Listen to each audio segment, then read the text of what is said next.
medio 4. La de repuesto está igual. Los dos. Chao.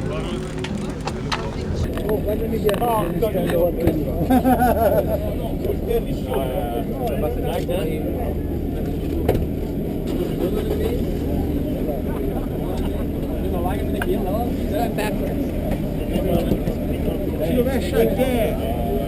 No, un pochino perché non passa le macchine.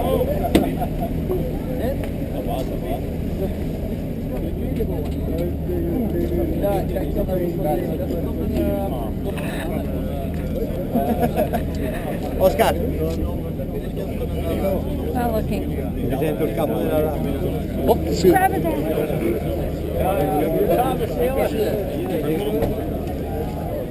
Oscar. Gatto. Oscar. Buongiorno gatto. Buongiorno, potete vedere? Sì, grazie. Ok, va bene. Bocca al lupo, Oscar. È veloce, grazie.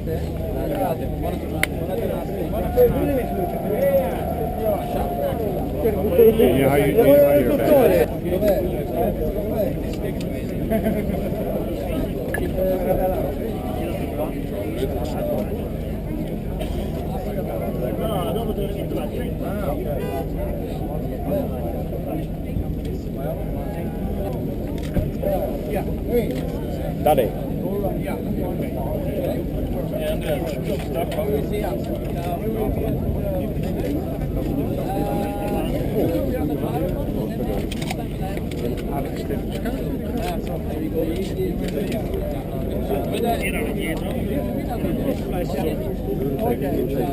Zeker. Dovete prendere la chiave.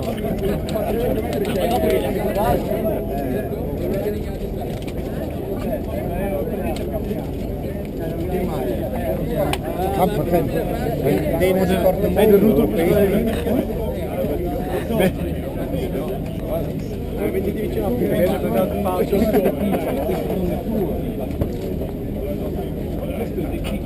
Grazie, lasciali pure.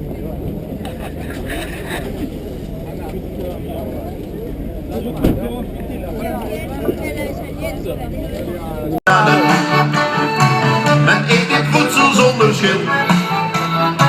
Die schil belandt dan vaak op straat en wie niet oplet waar hij gaat, die stapt erop en slaapt een gil.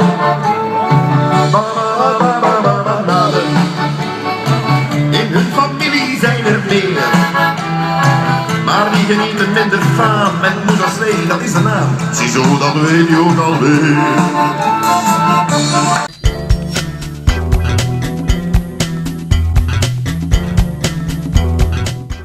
Il ne faut pas se blesser aujourd'hui, hein. C'est une grande course, donc voilà, ça c'est pour le public, toujours super, toujours plein de monde à Bruges pour le Tour des Flandres, donc voilà, maintenant concentration.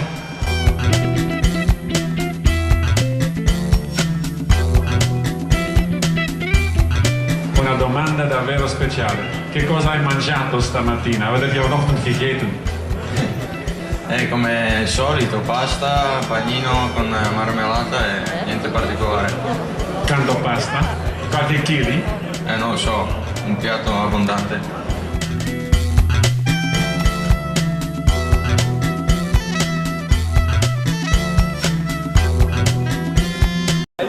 Hij werd ook derde op de Olympische Spelen in de wegrit. Derde, brons. Bronze medal in the Olympics. I wish you all the best.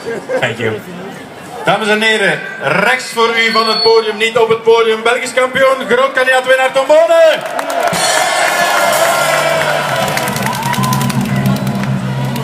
Als je hierboven staat, tussen dat volk, een ongelooflijk gevoel hè? Ja, inderdaad. Het blijft super speciaal en dat blijft het. Wat ga je doen? Dat zullen we zien hè.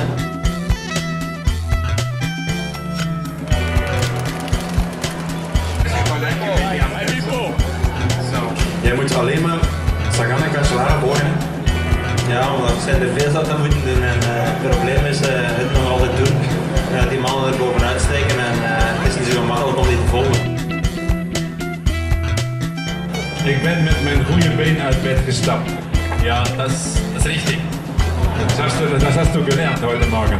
Ja, het is een mooie koers, een mooie dag, mooie supporters. Ich habe 2000 Euro auf sie gesetzt. Du kannst mich nicht in den Stich lassen. Ja, das ist mein Geld, das ist dein Geld.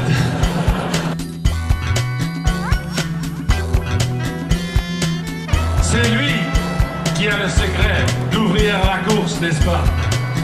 La clé. Oui, la clé.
Van Doeslaar daarna wel een tijdje uit geweest met een blessure.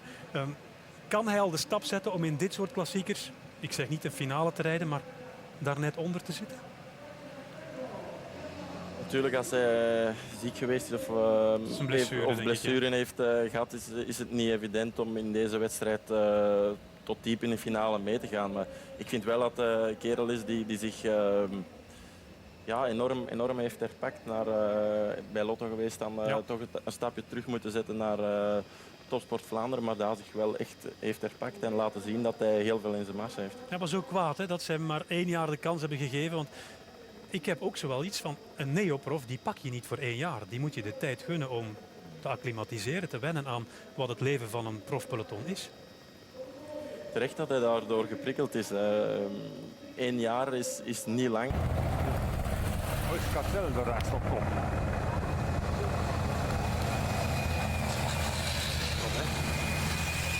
Popovic. Oh, grappig. Hij is nog. Boven daar, ja. Daar, maat. Afstand. Mourini.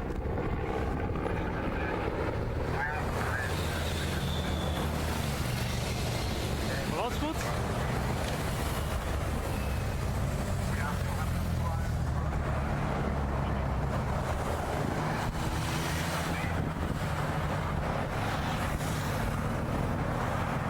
Ook fietsersbruggen boven de Expressweg, een van de laatste verwezenlijkingen hier in Brugge. Echt wel een fantastische plek nu om de koers te bekijken. En de mensen hebben dat ook meteen ontdekt. Het groeit hier toch een beetje de nervositeit in de spits van dat peloton. We zien al een aantal jongens klaarzitten om zo meteen te springen bij de officiële start. We zien Zieberg zitten voor Lotto Belisol. Keijsen zit daar lachend. Veel volk van Omega Pharma. Quickstep. Dan hier ook nog een mannetje van Sky met IJssel. Ja, je ziet ze klaarzitten om eventueel iets te ondernemen. Maar het is nog een eindje hoor. Die weg blijft hier maar duren en duren. Tot in Lopem. Dan gaan we langs de spoorweg komen. En dan draaien we rechtsop. En dan 50 meter voorbij een kaart gaan trekken. Kan ook al op kasseien rijden, standaard. Absoluut. Het is misschien een nieuwe naam echt in de finale van de koers, maar geen nieuwe naam in deze koers. Ja, en misschien volgende week nog meer dan nu. Zou zomaar kunnen, ja. Ja, Nick, niet dat ik al aan jouw reconversie wil denken, maar speel nu eens ploegleider. Je bent ploegleider van Omega Pharma Quickstep. Wat zou jij meegeven als ideale tactiek in deze wedstrijd?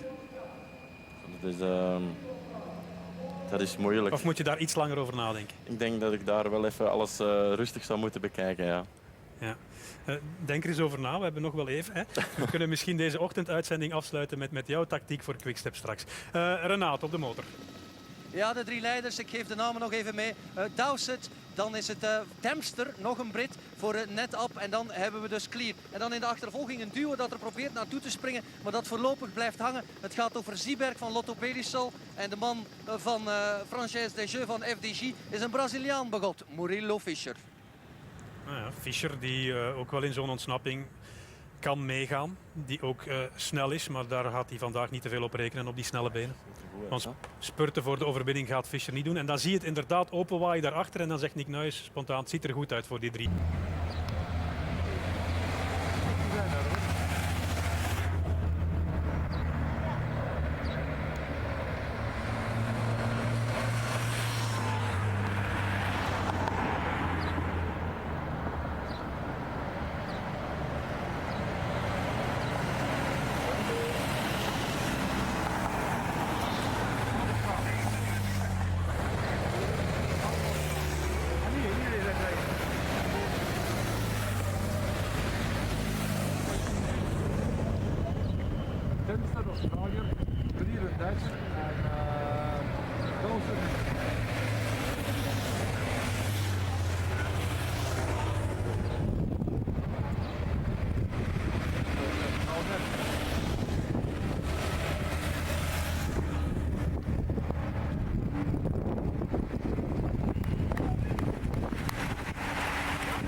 Wo ist ein Haar dann?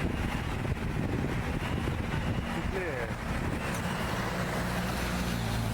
Het doel is de laatste.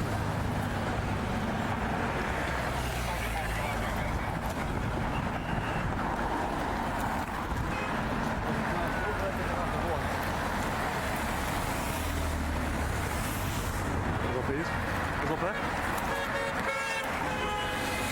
Roeselare gebracht. Daar is het gebeurd. Daar ligt een fiets, daar wordt al een nieuwe fiets klaargemaakt, maar daartussen ligt de Belgische kampioen, de drievoudige winnaar van de Ronde van Vlaanderen, Tom Bonen. Net als in Gent-Wevelgem ten val gekomen en dat ziet er behoorlijk ernstig uit. De knie is gehavend, maar ook de rug, het bekken en de heup zouden geraakt zijn. Dokter Jacobs is daar dan al bij en je ziet het kermen van de pijn.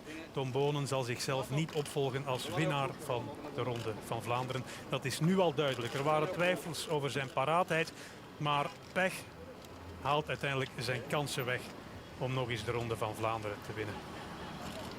Dimitri Verhulst en Nick Nuijs zitten nog altijd in de studio en Nick die weet wat pech is. Nick, dit zijn zaken die je natuurlijk niet voorziet. We hebben daar straks nog de tactiek besproken, maar dit zijn dan de zaken die zo'n tactiek helemaal in de war sturen. En het belangrijkste is natuurlijk, hoe is het dan met Tom Bonen, ook voor zijn toekomst de komende weken? Hè? Ja, uiteraard, qua tactiek is inderdaad helemaal bijsturen. Geen keuze, maar hoe ziet het er verder uit voor Tom? Dat is een beetje afwachten, denk ik. Hè. Wachten op nieuws hoe het nu met hem is. Natuurlijk serieuze streep door de rekening voor vandaag, maar ook voor volgende week. Ja, sowieso. Stel dat het nu allemaal nog meevalt, dat hij opnieuw snel op een fiets kan, dan gaat hij volgende week die kilometers van de Ronde van Vlaanderen missen. Het was al niet ideaal tot op vandaag en het wordt er absoluut niet beter op. Ten eerste heeft hij de kilometers niet, maar je ziet Tom heeft enorm veel pijn. Zijn lichaam krijgt een serieuze kwak en daar moet hij ook wel van herstellen. Maar niet naar Villos mee, voor zijn motor. Vooral een platter idee, je steekt er een Villo-wiel in. Ik ben van niet naar kort.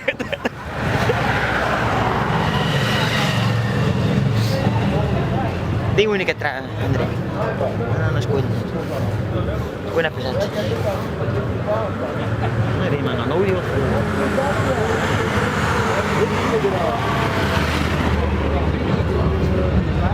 Ze zijn er, hè? Ze zijn er. Dat is een auto zonder.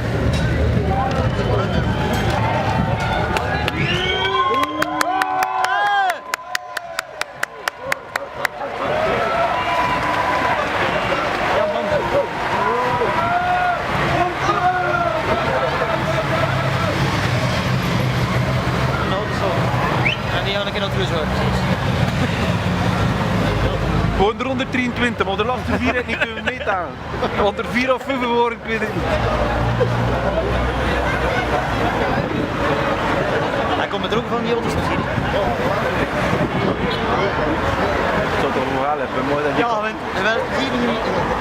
Ja, man. Dat is gek, hè. Dat zijn er al die hebben gegeven in. Dat zijn al die...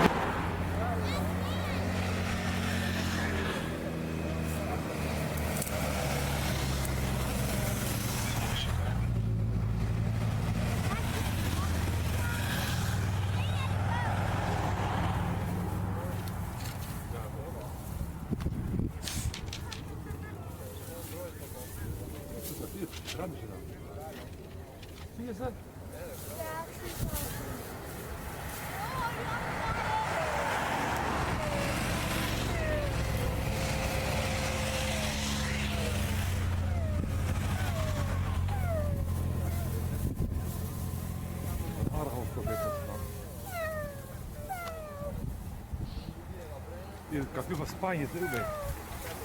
Ja.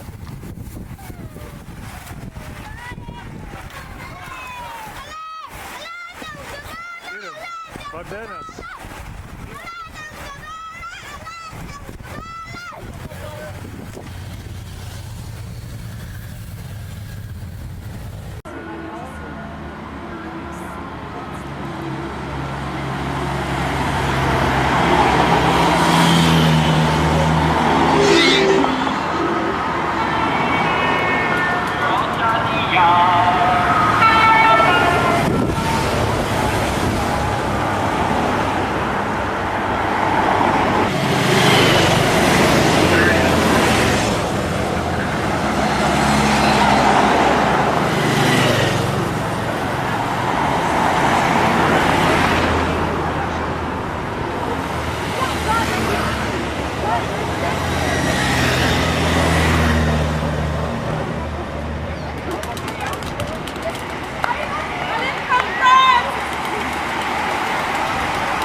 Kent Oudenaarde uiteraard van de Ronde van Vlaanderen, vanwege ook het centrum voor de Ronde van Vlaanderen, maar ook vanwege om de 2 jaar een aankomst in de driedaagse de Panna-Kokzijde, die overigens hier wat verderop ligt, meer naar het centrum toe. De aankomst in deze Ronde van Vlaanderen, die ligt in de Minderbroederstraat, dat is aan de andere kant van Oudenaarde. We kijken naar die kopgroep van 7, dat is eigenlijk de kopgroep van de jeugd.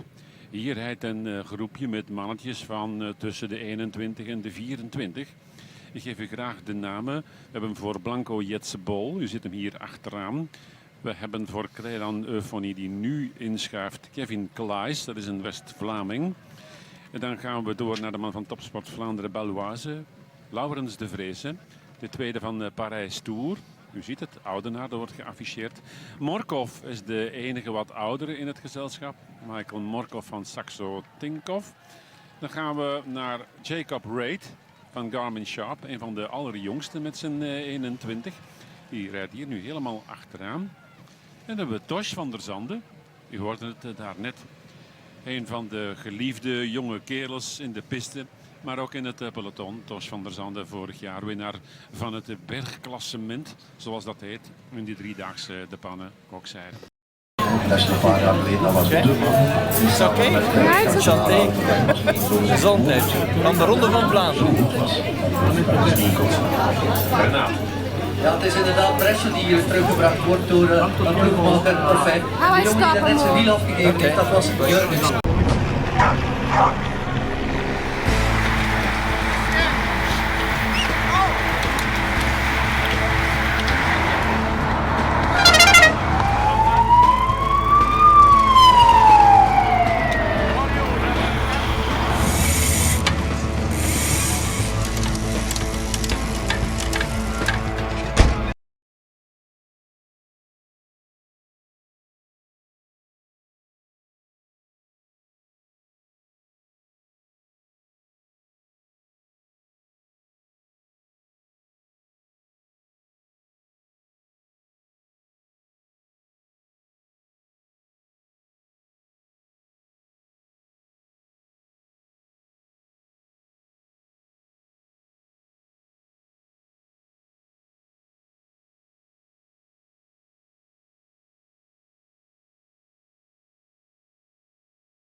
Nog 128 kilometer.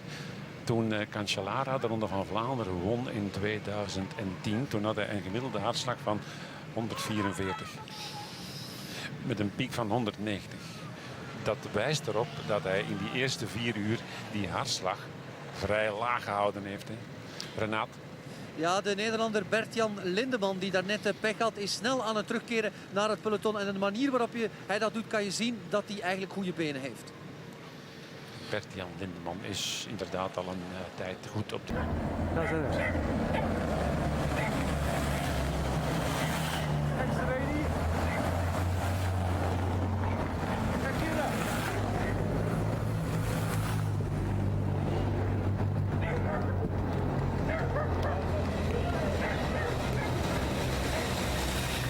Hey, kom maar.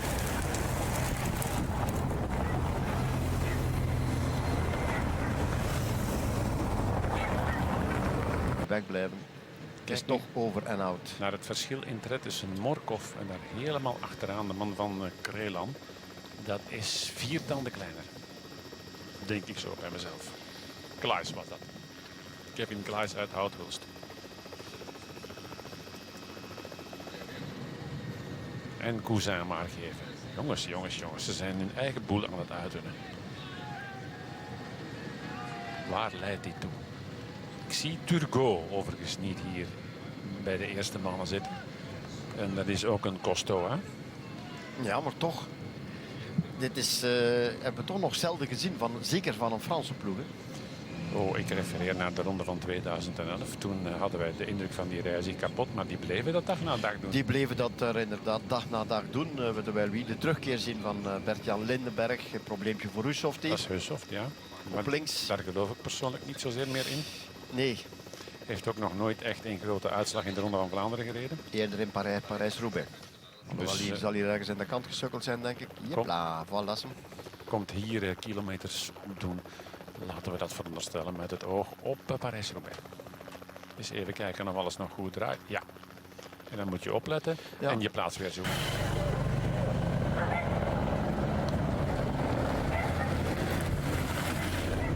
Trka.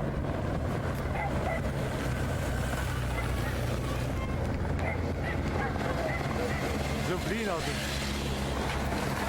Hey.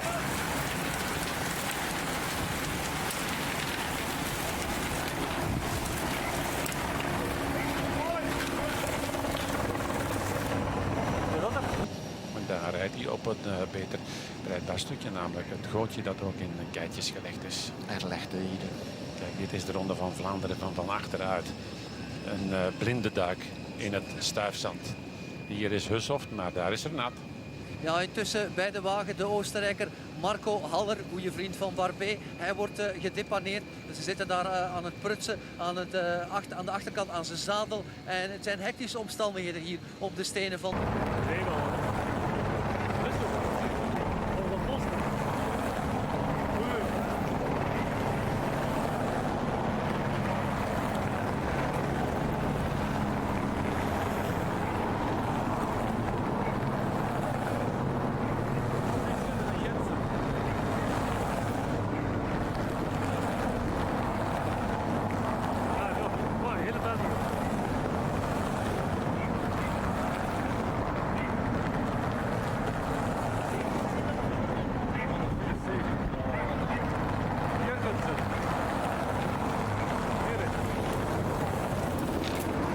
Toen was dat 2,15.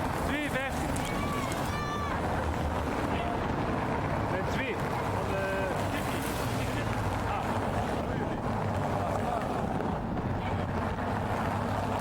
De bus hebben we vroeg. Hey, kom aan. Die van de Harold. Die Bayer, ja.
Ja, die hebben een belangrijke functie vandaag. Hè. Die mannen gaan binnen doorrijden. Die gaan het parcours echt wel 35 keer kruisen, zal ik maar zeggen. Kijken om op zoveel mogelijk plaatsen te staan.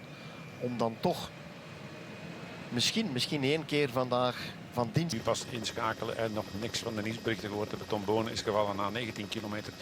Heeft daarbij zijn knie opengehaald. Die knie is gehecht. Heeft ook verwondingen aan de elleboog en aan het bekken. Maar geen breuken. Lekker band voor Gustav Larsson. En telkens met die tussenstukken krijgen de renners die eigenlijk echt vooraan willen komen, toch telkens weer opnieuw de kans om vooraan post te vatten. Hier heb je Gustav Larsson. Technische problemen bij Vigano. Italiaan, maar het wordt wel degelijk op zijn Frans uitgesproken. Vigano.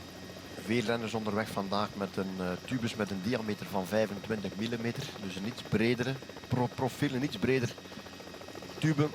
Ik zie daar nu Boissonhagen rijden. Hè. En ik zit me af te vragen. Boissonhagen, dat was door de Sagan van een jaar of 2, 3 geleden. Een man waar geen maat zou op staan. Werd eigenlijk al Eddy Hagen genoemd. Hè. Naar Eddy Merckx. En blijft plakken.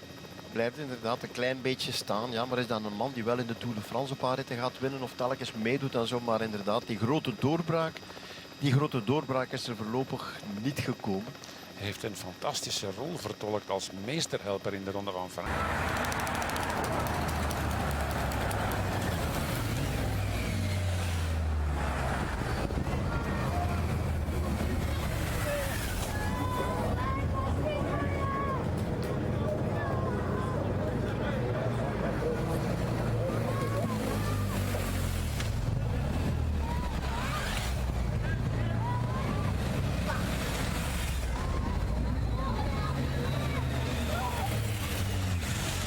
Ja, daar.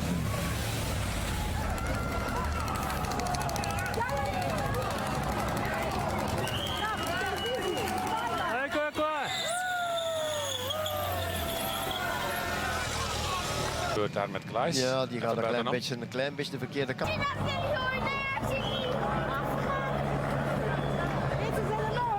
Oh, ze zijn er. Waar staat er natuurlijk?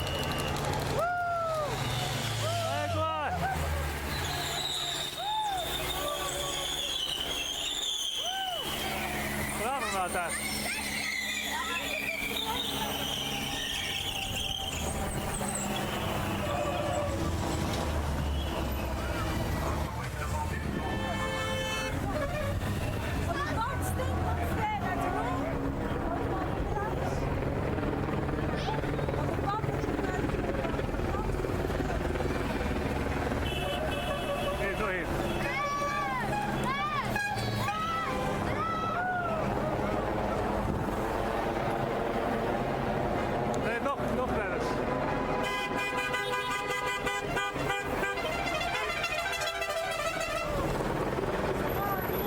Ongelooflijk even, hè?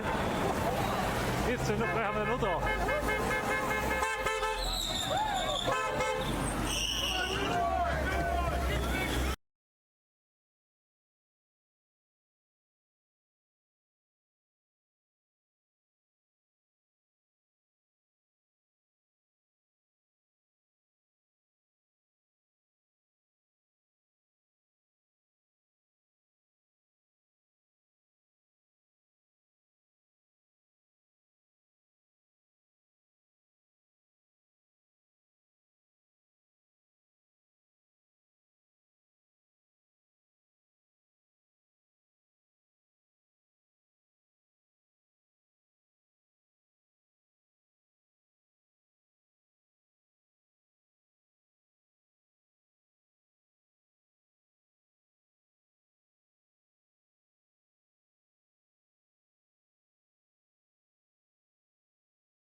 End of the peloton, the last 30 riders, you know, just tangled together.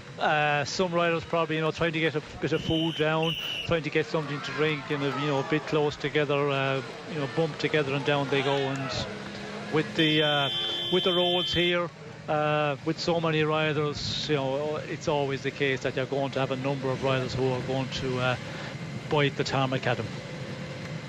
Stand by for the action to start kicking off as we go inside the last 100 kilometers. Jay Lauren from the Philippines watching for the first time here live on Eurosport. Steve Farndale, Ben Edwards, the Burkitt's, Tara and John. Fantastic. Loads and loads of people watching for the first time. John Ironman Lewis from Grimsby. And all the way from Worcester, Hannah Rowley-Birch.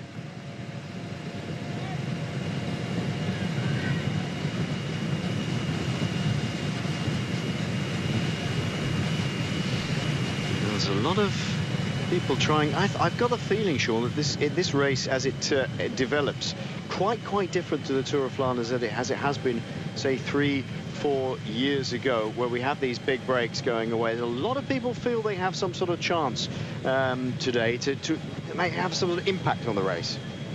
Well, I think it's part of the tactic, and you know, the ones out in front here, it's going to be, you know, impossible for them to.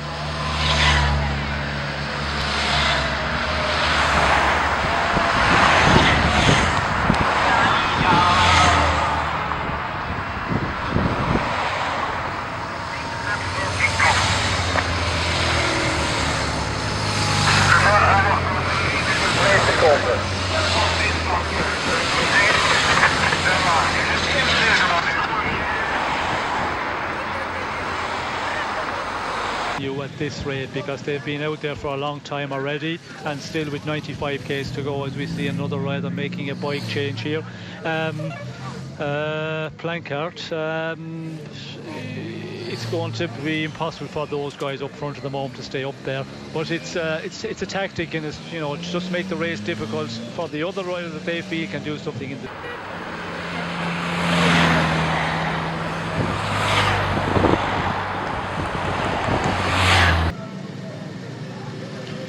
Welcome back. It's the Tour of Flanders. This is the 100th year of the Tour of Flanders. There's a big celebration going on in May of this year in Bruges and Oudenaarde, all the way around Flanders, but this is the 96th race.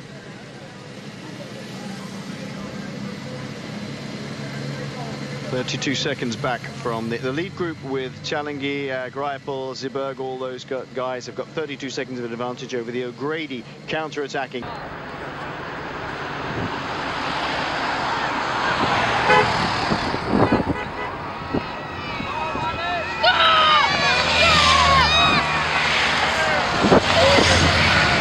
Group. Still everything's under control here. There's Ian Stannard, the British champion, going well again this year. Stannard, lots of people on Twitter shouting out for Ian Stannard as a potential winner here today. Sean, I think he's a bit, well, possibly a bit big for this race. I don't know.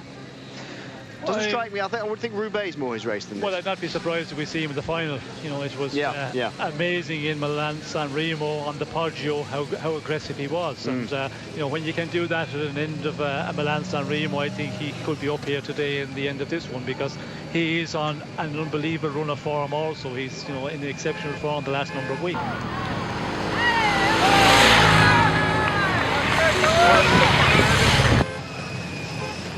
Doing the water carrying is Yorkshireman Adam Blythe, getting back into the peloton. And there's a lot of riders having to disperse of jackets and so forth. We all know how difficult it's going to be from now on.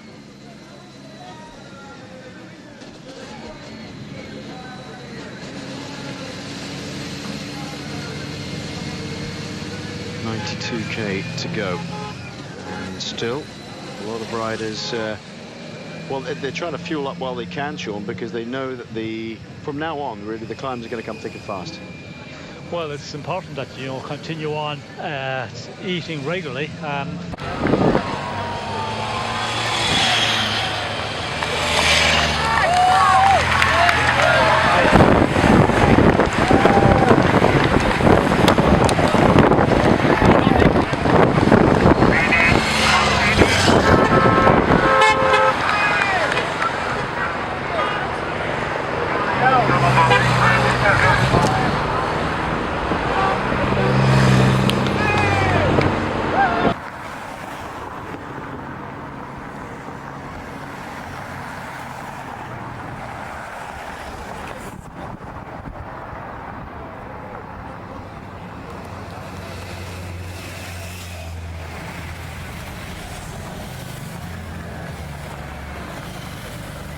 It's very important for the final, and you know, some riders can do it, you know. So. Dat valt niet tegen.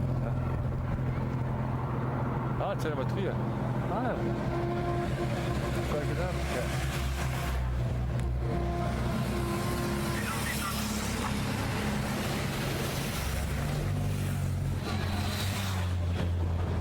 Nog gas. Ja? Rundt. Ja, je zei het niet, hè? Dat is tegen naar de Rundt. Rogas en. En deze komt door een green netje. Ja. Dus op zitten breed, hè.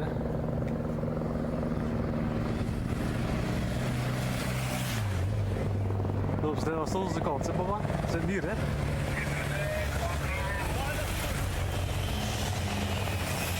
Hey, hier komt Clara. Clara. Dat is op de 2B. Dat is wel. Dat was goed eigenlijk.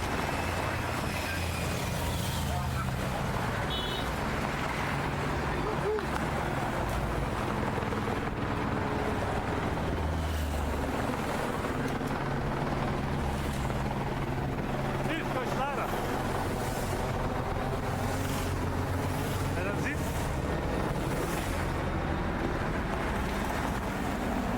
Especially if that pace goes up at the front. This is quite good for the breakaway riders, because they'll just manage to stay up there a little bit longer, pull out a couple more seconds. Well, this is where Fabian Cancellara had problems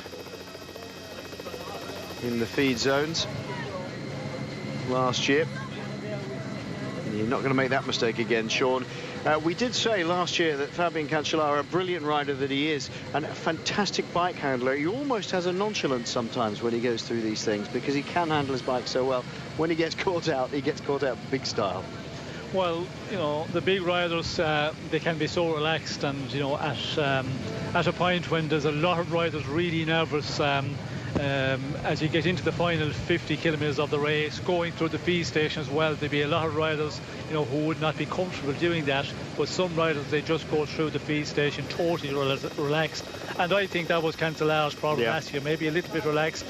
We see him in the Olympic road race as they came through Richmond Park. He also, I think, tactically, he just looked around a bit, and you know, coming into a very fast corner, got it wrong, and went out of the race in that way. And you know, the big riders, and I have seen Cancellara, I remember in the Tour of Qatar 2 years ago when we were out there, you know, he was looking for a toilet 10 minutes before the start, and there had been riders sitting on the start line already 20 minutes before that, because it was real windy conditions. The start was giving, and you know, 5-10 kilometers down the road, a leading group of 15 riders, and Cancellara was already up there. So you know, it's all about the individual. Some guys are so relaxed at, you know, at a point in the race where there's 50% of the peloton, and you know, they're really, you know, the adrenaline is flowing. They're getting very, very nervous. And that's what makes the big champions, I suppose. If you can be cool in the end of a race, or up to, you know, the very, very final, it's a great talent to have. When he pulls it off, it's absolutely spectacular. He knows exactly how to sort of stay calm and cool all the time. I mean, Stannard trying to remove the overshoes, not an easy thing to. I wouldn't try this on the club run, folks, when you're trying to, when everybody's ready sprinting for signs. There was a couple of the yellow-cladded Vini Fantini riders coming towards the front, Sean. What do you reckon of the chances, a very outsider, of Oscar Gatto? Who always brings a surprise, Gatto. Yes, well, he's quite good. He can bring a surprise, and I think it's always possible that we could see some riders here in the end today that would not be expecting to be up there. And I mean in the very final, and you know, a rider like that, if you get into the final with, you know, 10-15 riders, the very end, well then, you know, there's those riders that are going to try and go on the attack, and that's where sometimes we could see the real big favours, you know, rivalry between them, and you know, just watching each other, and somebody else, you know, just riding away to a victory.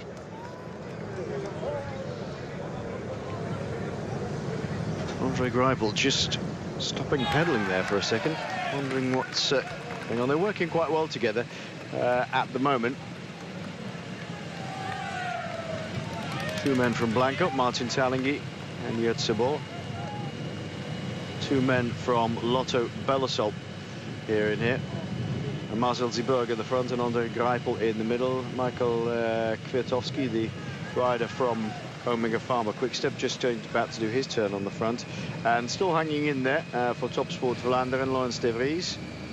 He's had a good day so far. There's Sepp van Mark. He was on the tarmac not so long ago, caught up with Jérôme Coussat on the floor. And Rohath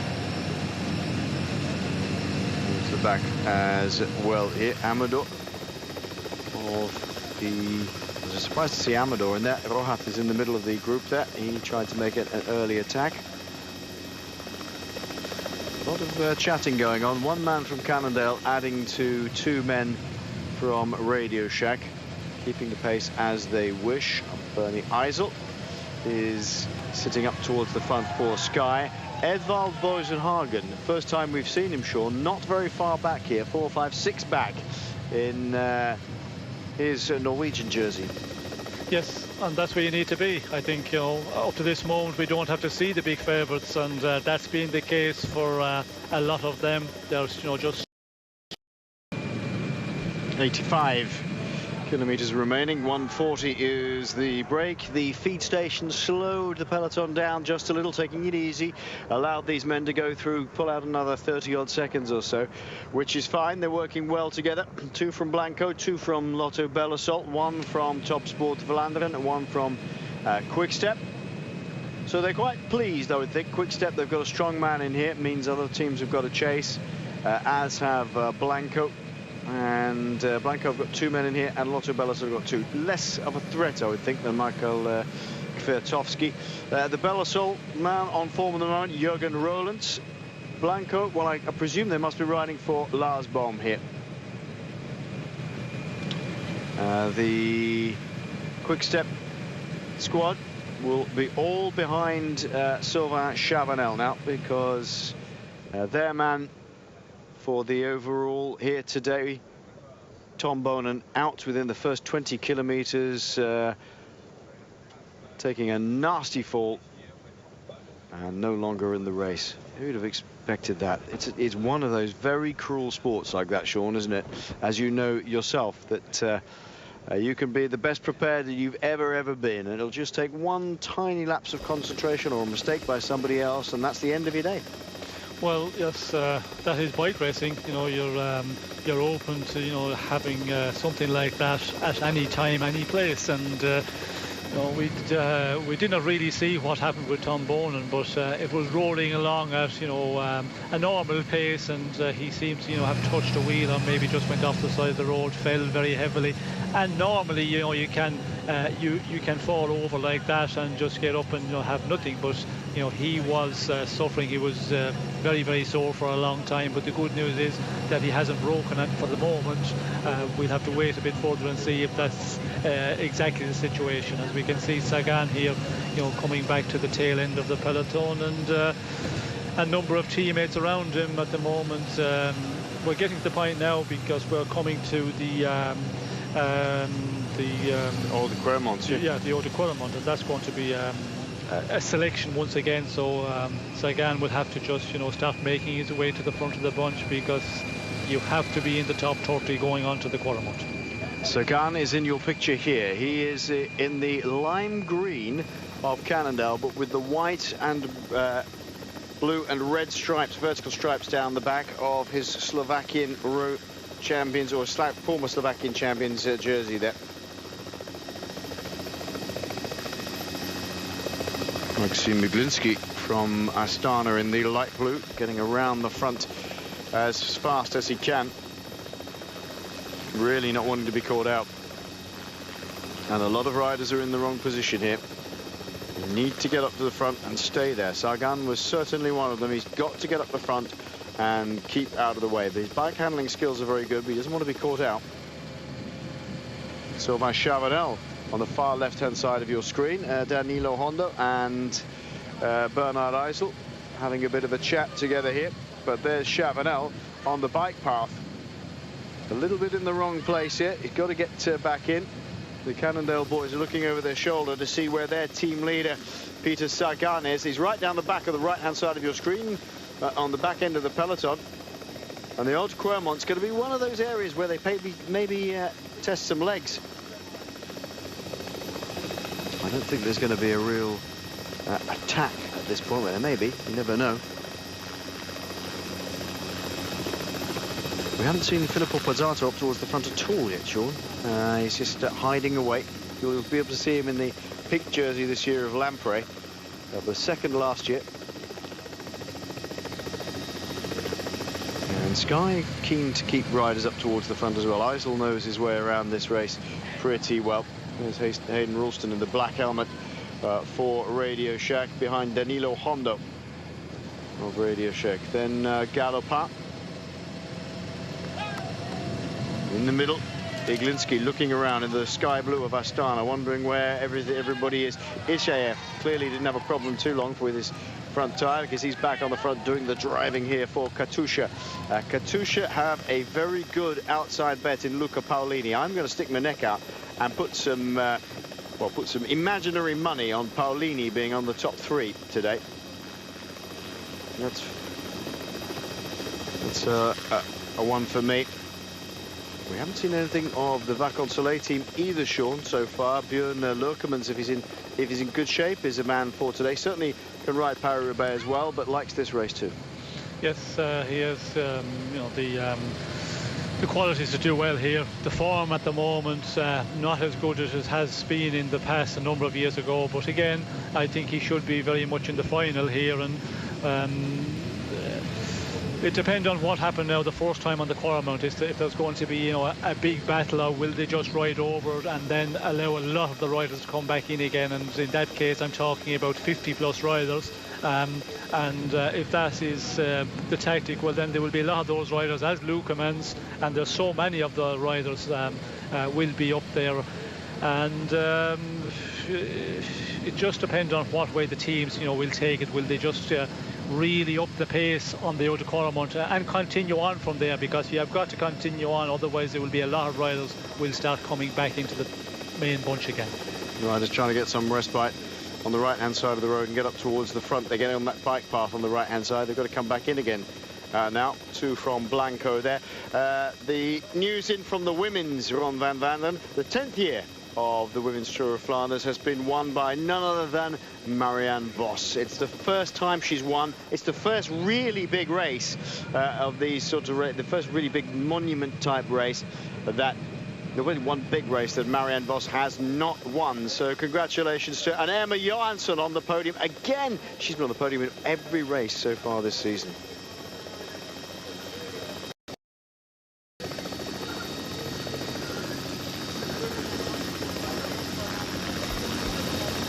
This is Rojas O'Grady and Anders Lundt in the second group, with the peloton bearing down upon them.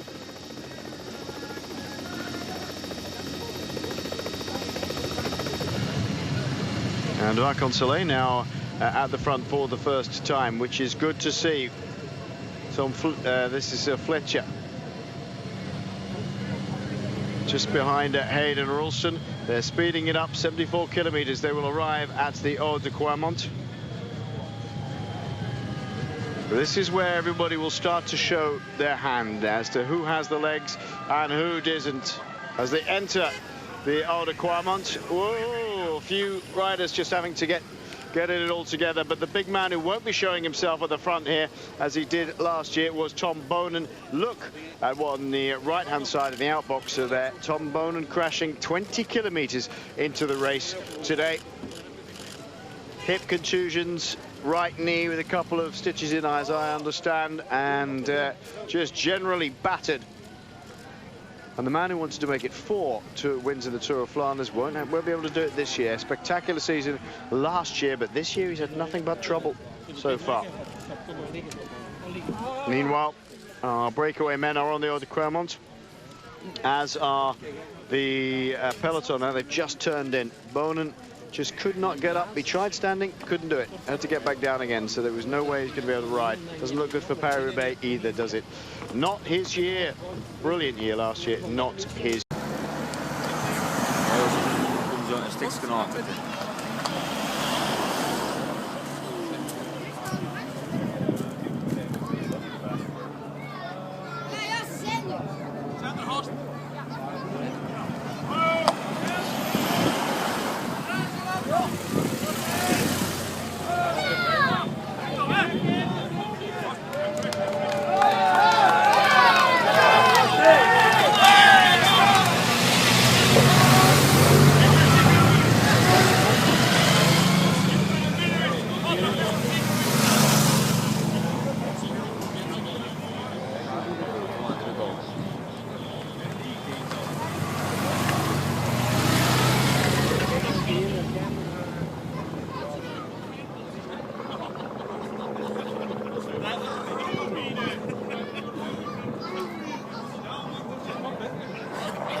Have commissioned, should I say, a company to produce the Women's World Cup highlights. There will be highlights of the first 2 rounds coming fairly shortly. That's Trofeo Alfredo Binder, which is round 2, and round 1 Drenthe, Ronde van Drenthe.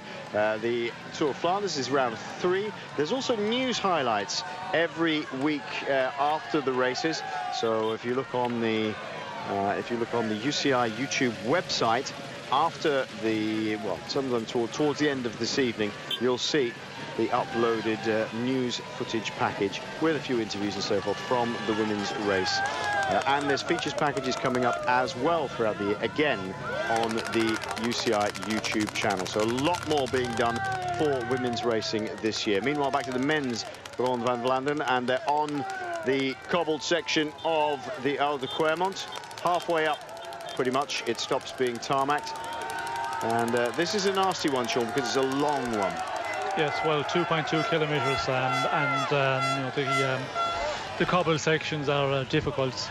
If you're in the situation as we have our 6 leaders out in front, it's a nice position to be in, because there you can climb it at an easier pace. But back in the peloton, we see that as they turned onto the Oude Quermont, it was really going full gas before that, and it will be quite nervous in the bunch. And I think you know, the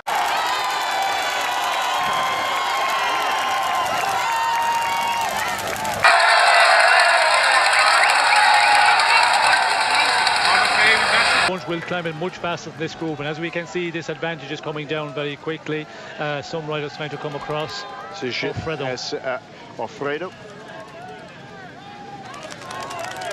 Johan Alfredo, I have him down as one of the outsiders in orange marker pen. He's an extremely aggressive rider. We've seen him be very successful at launching attacks at Milan-San Remo. He's never quite made the big one yet, but twice he's had a very, very good go. As Jack Bauer climbing up through the middle of the Oude Quermont there. Riding for Garmin Sharp, the New Zealander. Itchaev goes through the shot. Genet in the middle for Europcar in the emerald green. Coming through as well.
Alfredo making a good move here, Johan Alfredo. I'm a big fan of this guy as a rider.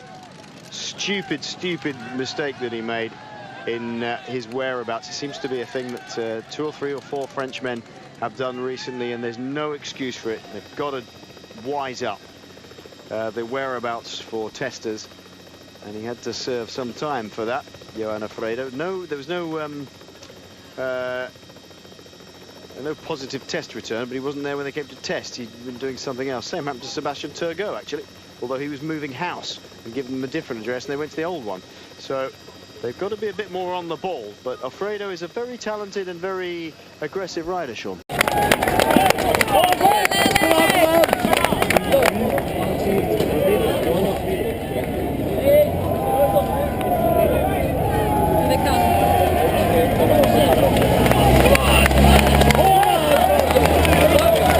Come on, Fabian!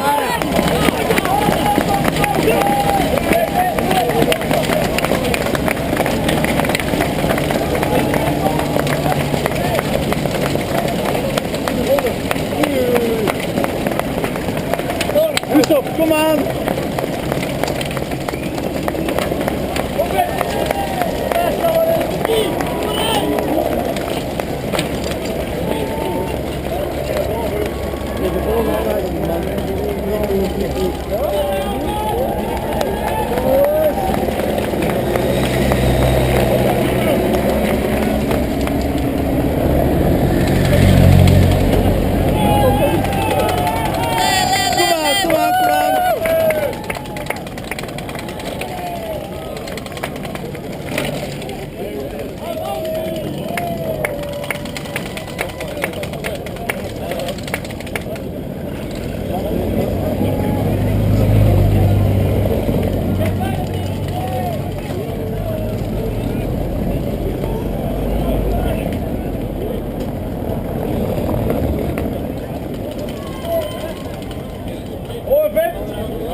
Hanging off the back here, yep.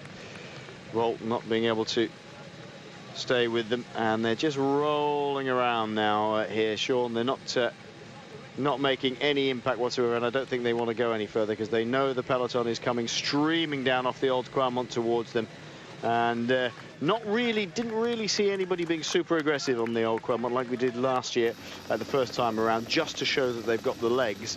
The only person who's given it a go is Johan Alfredo. Yes, and I think up front we have the Patersberg coming up, very quickly, and that'll be in the minds of the leaders. We have the 4 riders here, or the 5 riders, sorry, leading at the moment. They will try and continue on, get to the Patersberg, and if you can get onto the Patersberg, or better again get over it, well then that would be nice, because there's a little bit of time then where you can have a bit of a recovery, and of course if you get caught before you come to the Patersberg and there's some action on the front of the bunch, then you're going to have difficulty staying in contact, staying in a good position. So for our leaders at the moment, I think the objective will be keep on riding, keep working together, and try and get to the Patersberg before they're swallowed up by the main peloton. Patersberg is absolutely vile as a climb.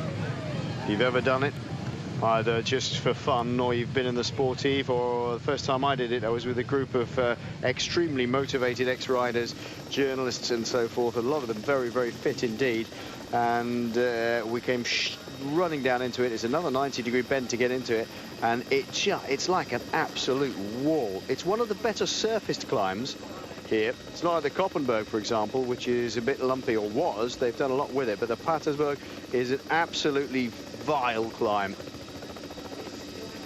Very, very steep indeed, and for me it's the on this new circuit, Sean, I think it's the one that really the older Clermont it whittles them down to a handful, but the Patersberg is the one that really gets it down to 2 or 3 because it's so steep.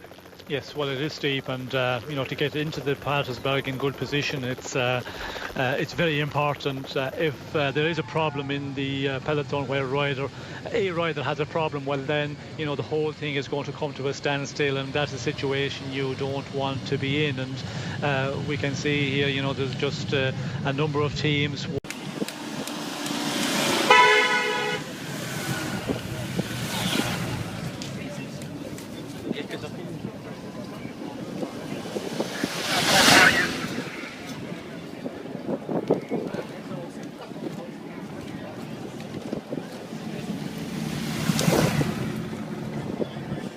To the front, keep their leaders in a good position and get them onto the Patersbergs and get through this time at least without having any problems. 73.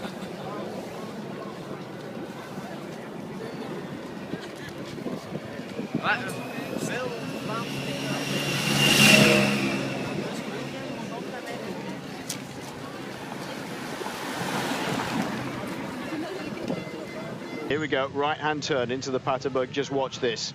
This is horrible. Straight onto the cobblestones, well surfaced, but you just can't get any idea of how steep this is from here. Look at this. Maximum of 20%, and it's just an absolute killer, this one. This is where, on the one of the climbs that won the Ronde van Vlaanderen Sportief, it's just a complete carnage. Absolute mess, as Thomas Vokler wants to lead them into the Patersberg as best as possible, with Jack Bauer and Johan van Summeren of the Garmin squad just behind him.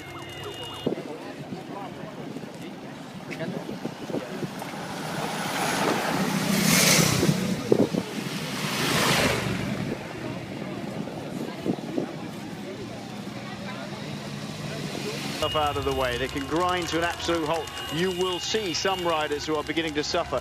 By the time they get round to the second ascent of this Patersberg, they'll just be hanging there and almost come to a standstill. Everybody a bit keyed up now, Sean. You can see there's a bit of tension in some of the bodies here. Yes, well, this is a tension moment for a lot of riders, and you know, you get over this, you get through it, and then it will settle down possibly again, depending on what happened for the rest of the climb. If there's some, you know, action on the front of the bunch, we could see it just slowing down quite a bit again, but it is a moment where everybody is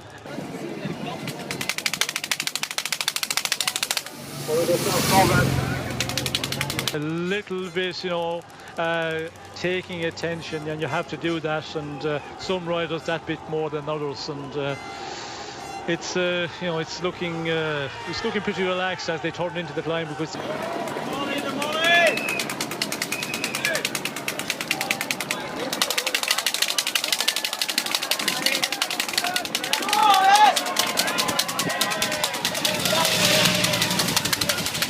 they are leading, but then settling down in the peloton again. But it is a difficult climb. We've seen the percentage there, a short one, around 400 metres, a little bit less, but it's always an energy-sapping one.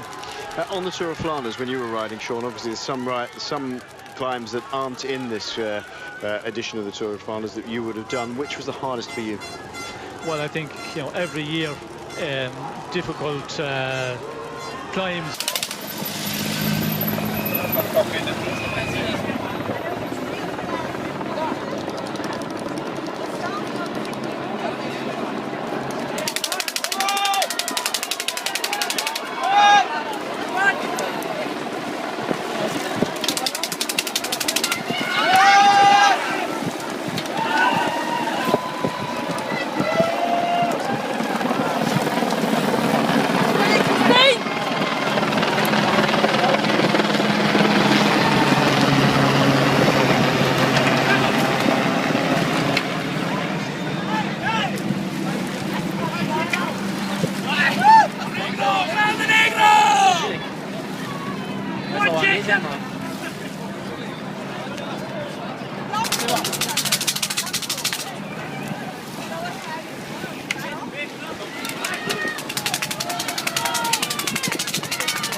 Persisting at the front are Marcel Zeberg and André Greipel of Lotto Belisol, Martin Challengi of Blanco, Kwiatkowski of Quickstep, and Laurens de Vries of Topsport.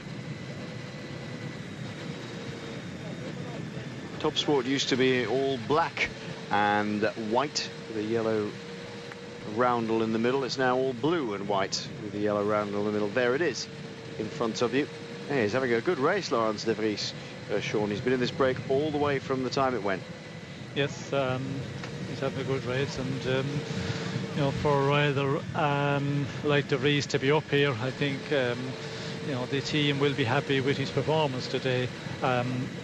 In the teams that don't have a big favourite with a chance of doing something in the final, getting into a top 10 place, well then tactic would be make sure there's somebody in the breakaway, and they've, you know, a number of riders handpicked, and they will be given the tactic, given orders. You have to try and get into the break, and you're the guys who are expecting to be going in the groups that are getting away in the very early part of the day, and they have done that in Topsport Flandern, and you know, they've got a man up there and got good exposure for the team and for their sponsors. Topsport Vlaanderen is really a sort of development team for the Flanders region. Has some very good riders. It's been around for a while now, and Walter Planka is the director sportif today on the race. He knows a thing or two about this race. There's Russell Downing at the back, waiting for the car, I think. 39 seconds only is the gap. I tell you somebody we haven't mentioned at all, Marcus Burkhardt. Not a bad bet for an attack in the late stages here, Marcus Burkhardt. Riding up towards the front at the moment in the BMC colours of black and red. And he's a good rider, Burkhardt. 40 seconds of gap, 68 kilometers to go.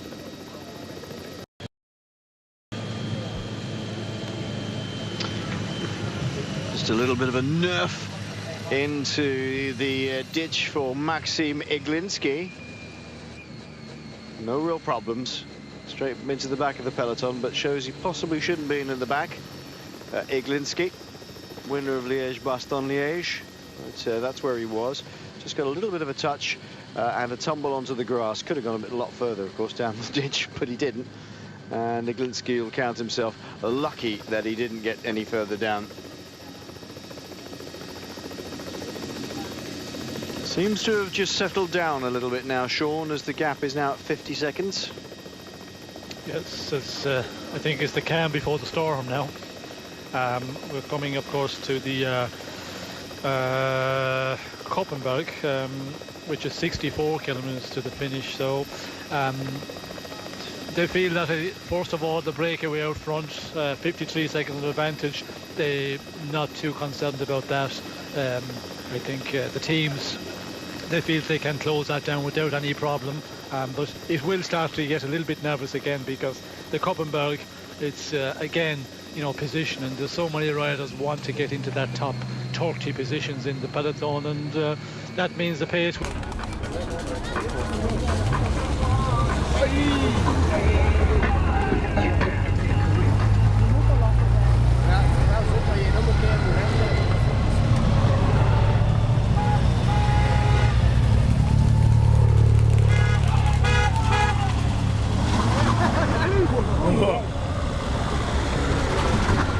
Ze patineren hier gewoon door, jongen.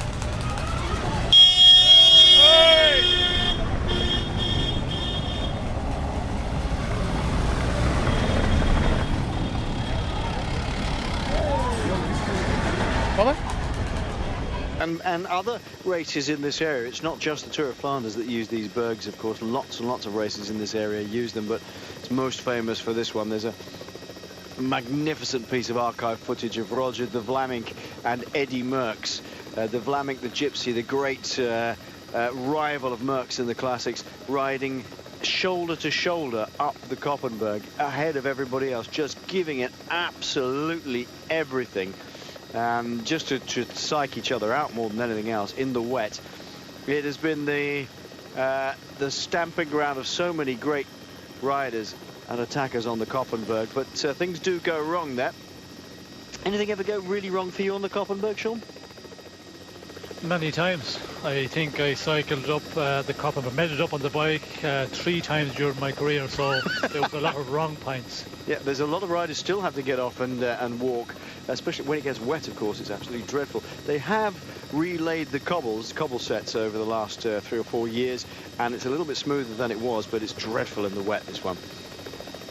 Coming up to the Koppenberg.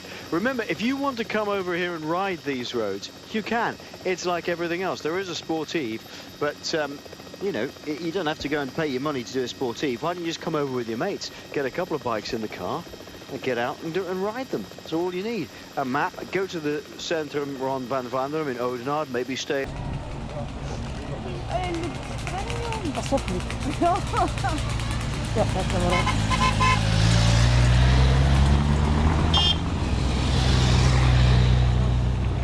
For a couple of days. They've got plenty of maps of cycle routes, and they will be there. And here we go. Koppenberg, 22% maximum. Listen, if I can ride up this, most people can ride up this. So come out here and give it a go. It's a lot less rough than it used to be, but still you'll find some riders who are getting off and walking at this point just because of that squashing up concertina effect of everybody else. Maybe if they just focused the camera a little bit, it might help. Gets steeper as it. The difficulty with this climb, Sean, is it just gets steeper as it goes up, doesn't it? There's no lumps in the middle of it. It just ramps up as it gets to the top. Yes, it just the gradient just builds all the time.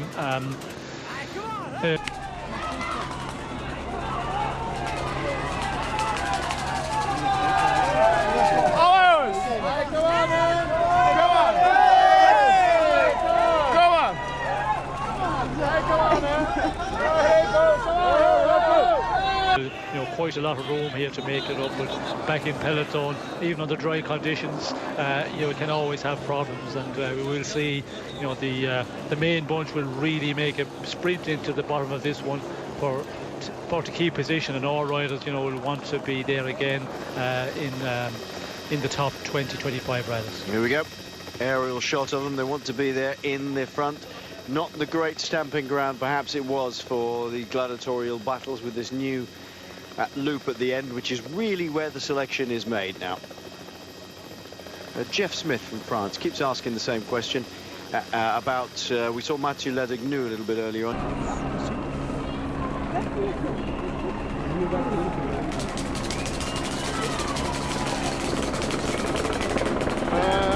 Een rode man met mijn klaksje op.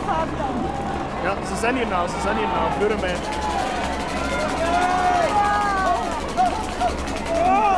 Kom aan, jongens! Ja, ze passeren niet nou, dus. Kom aan, jongens! Kom aan! Ik kan nog wat foto's trekken, hè? Ja! Dat ze zit door.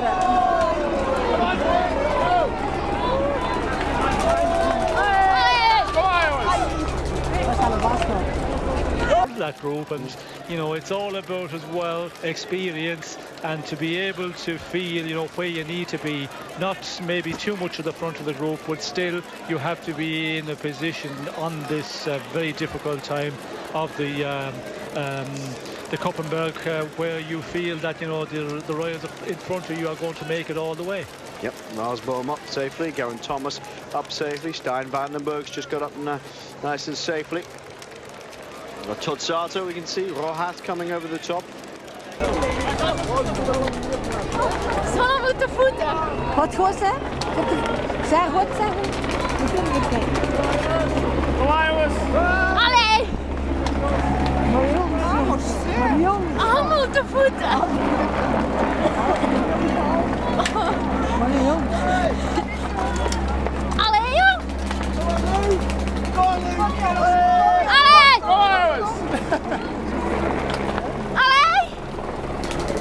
Hopla, nog een keer. Dat is geen voettocht, hè? Dat is een voettocht. Dat is een voettocht. Allee, jongens. Ja, daarom. Dat is niet te doen, hè?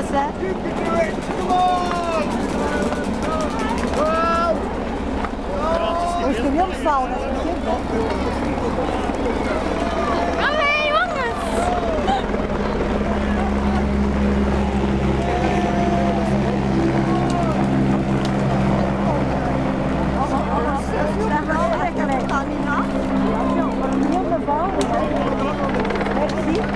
Allee! Kom aan, man! Kom aan!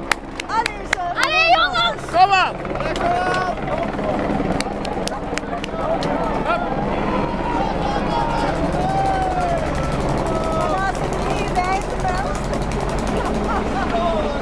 Johanna Fredo of Francis Dujeu with the cloverleaf coming up. Maxim Miglinski in the blue of Astana. And riders fighting to get back. Jack Bauer in the centre, the bright blue of Garmin. Stan de Volder. Yeah, Stan de Volder, yes, going through. Stan de Volder, double winner of the Tour of Flanders, had some very, very lean years indeed. Russell Downing just coming over the top here, ahead of Ian Stannard. There's Wagner, the German, for Blanco. Downing gritting his teeth. Stannard in the British colours. Gustav Larsson in the vile sunglasses. Danilo Hondo, the German sprinter roadman, coming over the top.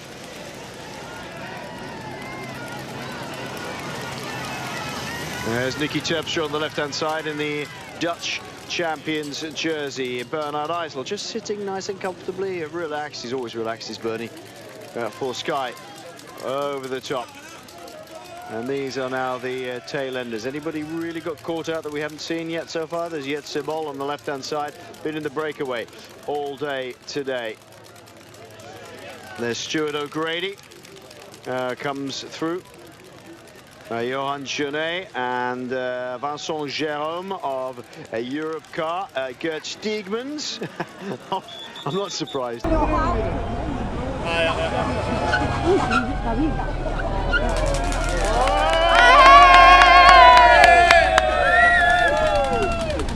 Samen daar stond hij aan het andere doen. Dat is te mooi. Dat is het enigste wat aan boven gereden is.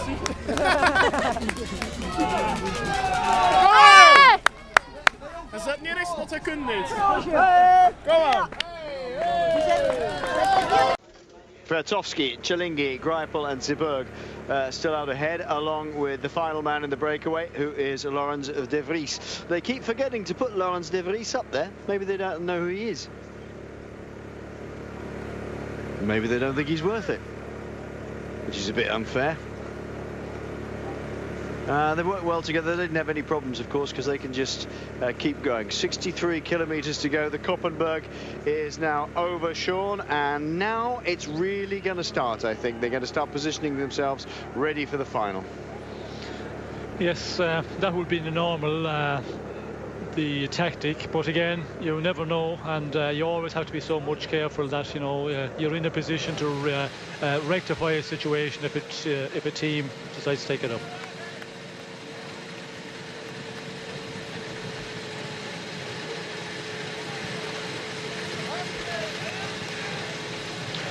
Martin Talingi from Blanco at the front. Through the second of the feed stations. Nice and easy for these men. How long, Sean, do you think, even if they had a reasonable gap, how long would these guys ride together before they start looking at each other and trying to shed bodies here from this group? Well, you would expect them just to continue working together for a long time. We can see 1:10 at the moment, but it's really the peloton decides, you know, how long they are going to stay out in front. And I'd be surprised if we see, you know, a downtime where this group, the breakaway, will be allowed to pull out any great advantage at this moment. And, you know, minute and a half, 2 minute advantage at this point is not going to take them very far, because you know, we're going to come to, you know, a number of more of the climbs, and I think from here on the peloton is just going to be action all the time, and the gap is only going to come down, I think, from here on. 1 minute and 7 seconds. Possibly the last hurrah for the breakaway as everybody starts to get it together after this feed station. They'll be allowed another 10-15 seconds of an advantage just to eke out there. And then when they start to get it together after this feed station, it'll come down very, very quickly indeed. Peter Sagan in the middle of his shot, or just on the right-hand side now. He's drifting over a little bit in the Slovakian jersey, former Slovakian... sorry, he's got the Slovakian stripes on the back of his Cannondale jersey there, the green jersey. Fabian Cancellara just ahead of him. Geraint Thomas between them in the sky colours of black with a blue stripe down the middle. There's some big names up the front. I wouldn't be surprised if Thomas doesn't do a good ride today, Sean. Well, looking good at the moment, and certainly he's capable of doing it. The distance that he hasn't, you know, been doing a lot. But again, I presume he has done the training, you know, to be able to handle the distance they've got today. And it'll be interesting to see at this point. He looks comfortable enough, but there's a lot of riders there still in the bunch. But the interesting one is we could see Peter Sagan just riding there with Cancellara in his view, 2-3 bike lengths ahead of him. And I think, you know, that's going to be the case a lot from here on in. Just keep Cancellara in your sights, and if he's going to make a move, as we have seen in the past, Sagan can react very quickly, and you cannot allow Cancellara to take an advantage 10-15 seconds, because to close him down then it's in the wheel immediately. And it looks like Sagan is, you know, working the tactic, just keep him in your sights all the time. Yeah, not surprised.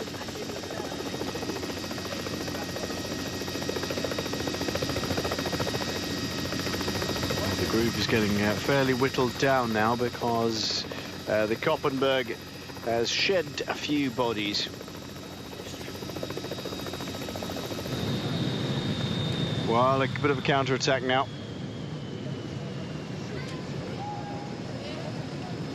Yeah, it's Salvaggi, Mirko Salvaggi and Sebastian Mina. of the two riders here. Sebastian Minard at the front here for the Asia to Le Mondial squad, and it's Mirko Selvaggi, the Italian rider, just behind, trying to get away for Vacancellara. That's good. Good move.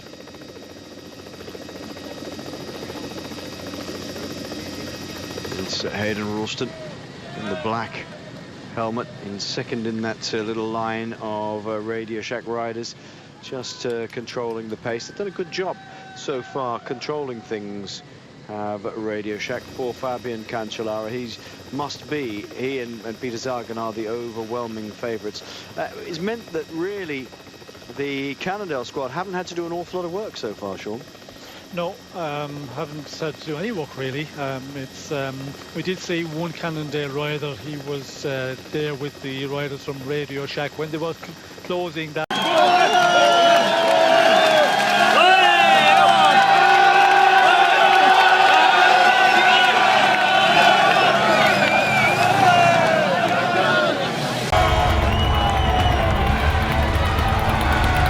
A lot of them up to the front, but this group are big favourites. There's still 50, 60 riders still in there.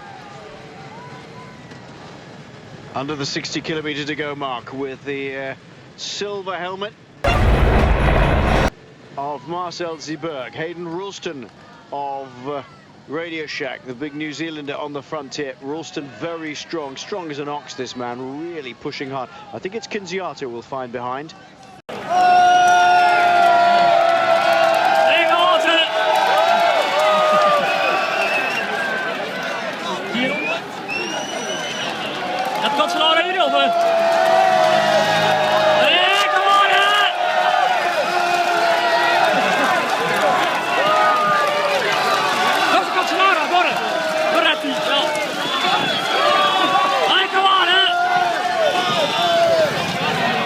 Sean, although that is his style of riding, isn't it? He's not the sort of guy who lurks in the background and waits for something to happen. He's an aggressive rider. He rides at the front regardless.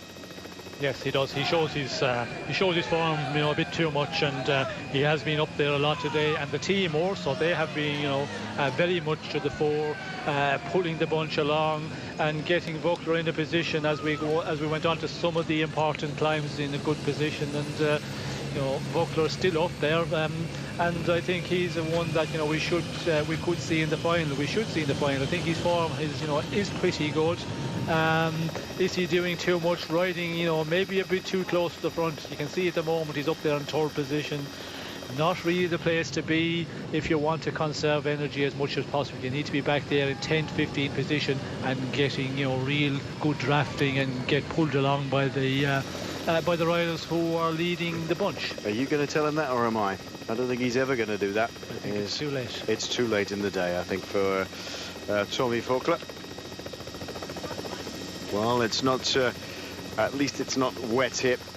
They trundle over the train lines. Big long section of cobbles here on the flat. And they'll be heading back towards the other Quarmont at some point, fairly shortly. This is Steenbeck Dries, they've just come over. Not so far from Brakel, but they're heading back towards Ronde and the Kluisbergen and up to Quarmont again. Big dig. Big dig.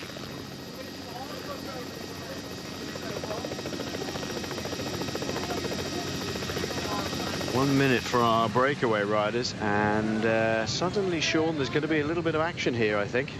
Yes, well, we can see Quick Step, firing a man. It looked like Ilio Kazin, the track specialist, going in the attack there, and it's something that we have, touched on a number of times. The tactic now for the teams, will they, start throwing men out the front and trying, get another breakaway going. 58 seconds at the moment for our leaders, and that some of the teams realize that the peloton are just keeping tabs on the situation, allow them guys to hang out there, and for that reason we can see that some of the teams like Omega Pharma Quick Step are starting to, you know, push riders off the front of the peloton.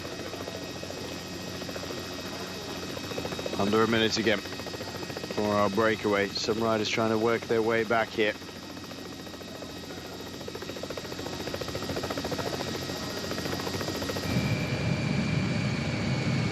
This is Cannondale. Trying to pull their way back up to the front and not get caught out, get as many riders up to the front as possible. Here are the 5 men in the front. It was Elia Viviani who was being brought back there.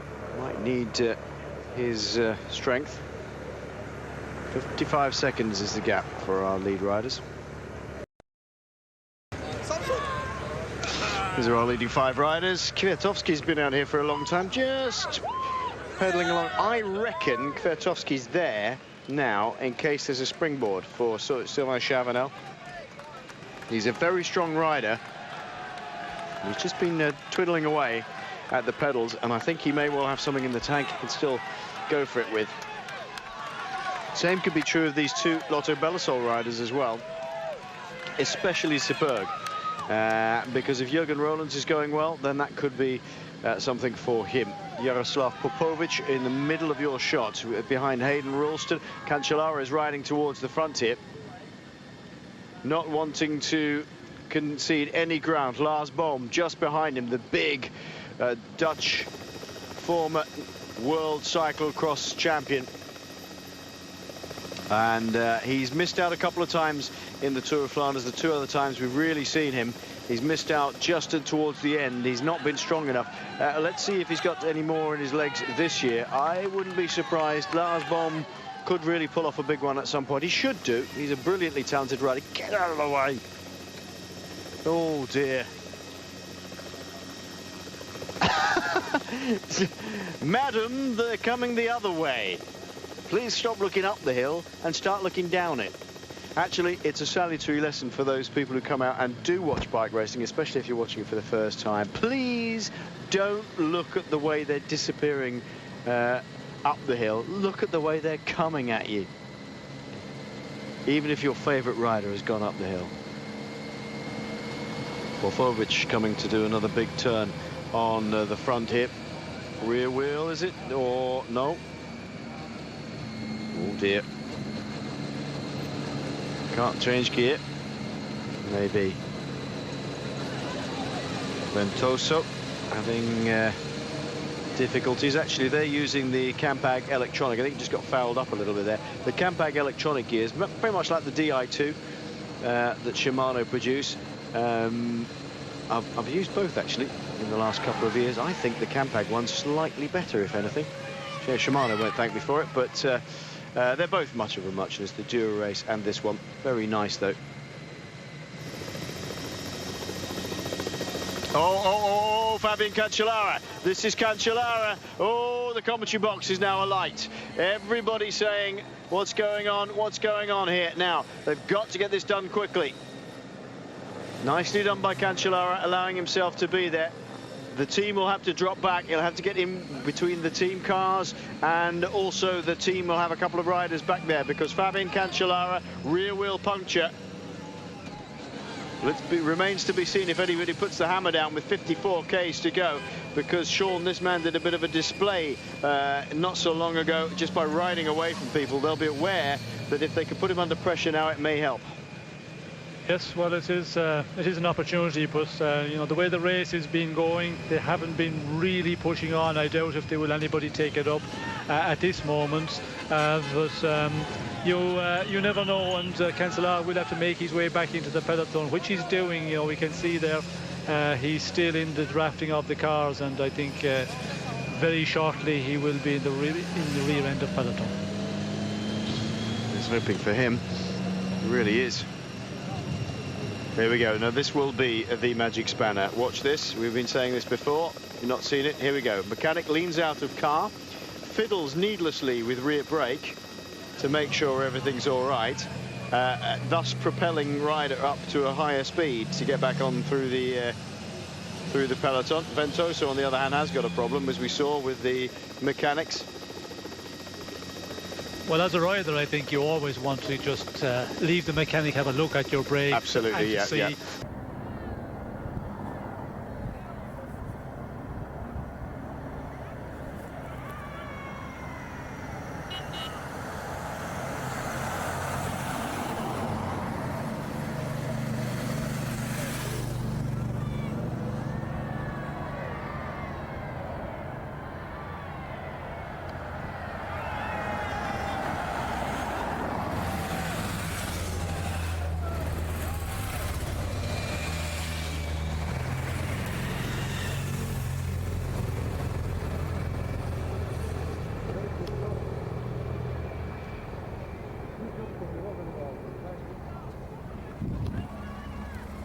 Zelfs is er altijd tussen?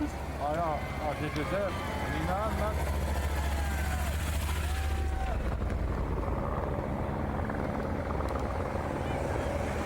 Salvetti. Maki en Minaar. En dat konijn bekijken. Huh? Dat konijn.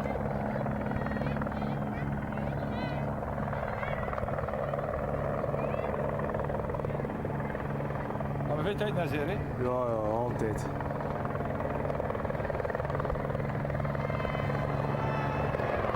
zijn nog niet zo, hè? Hier.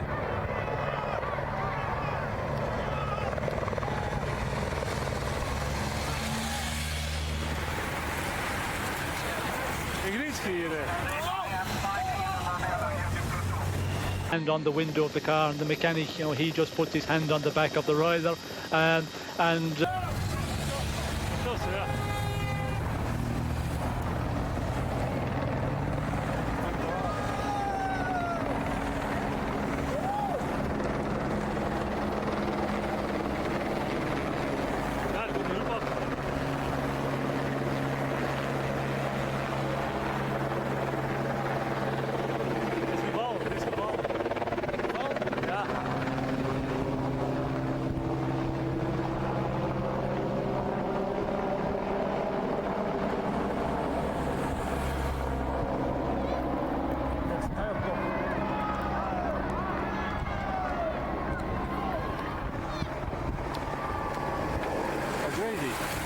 Ja, het was ik dacht nog, dit dat zei je.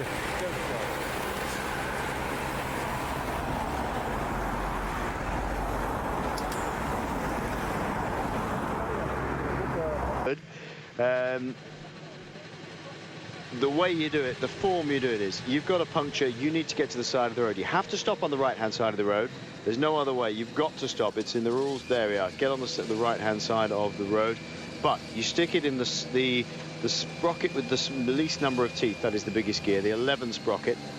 And you make sure that when you get to the side of the road, if you can loosen the back brake off and maybe even undo the wheel and take it out, ready, the mechanic can come up.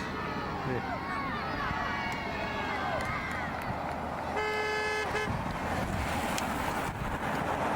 Straight back in and you're back on the bike.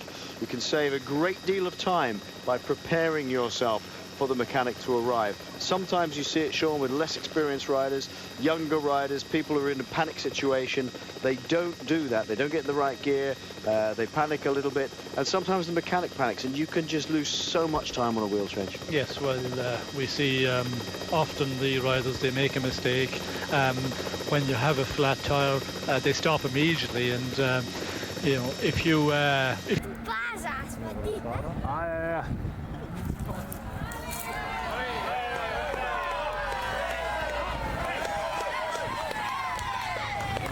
long, and that way you lose as little amount of time as possible off the rear end of the peloton, and that is very important. And of course the mechanic, there's nothing you can do about that. You're always hoping the mechanic will get a good change, but again, sometimes it takes a little bit longer. The best mechanics, the most experienced mechanics, sometimes it goes a little bit wrong for them. But we'll see with Cancellara there, it was quite a good change, and he was back on the bike very quickly. Vertovsky in the don't try this at home, folks, descent.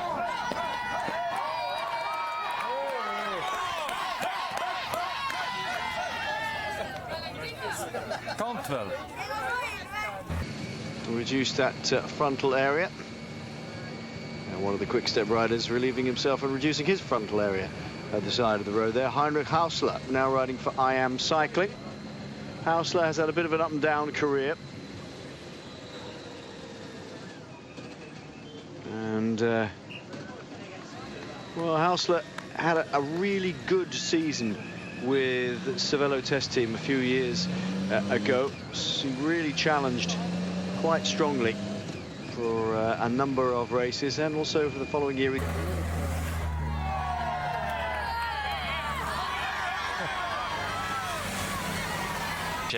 Not really had the massive successes that perhaps his talent had shown earlier on in his career, Sean. Nice to see him in this group still. Yes, and I think he's you know, showing signs of good shape this year. Hopefully he will get a bit better as the season goes on. But he's had a knee problem. I think that was the beginning of his problems when he was going well 2 years ago. Then he got a little problem with his knee and had to take a bit of time out, and never seemed to be the same as strong as he was at his best time.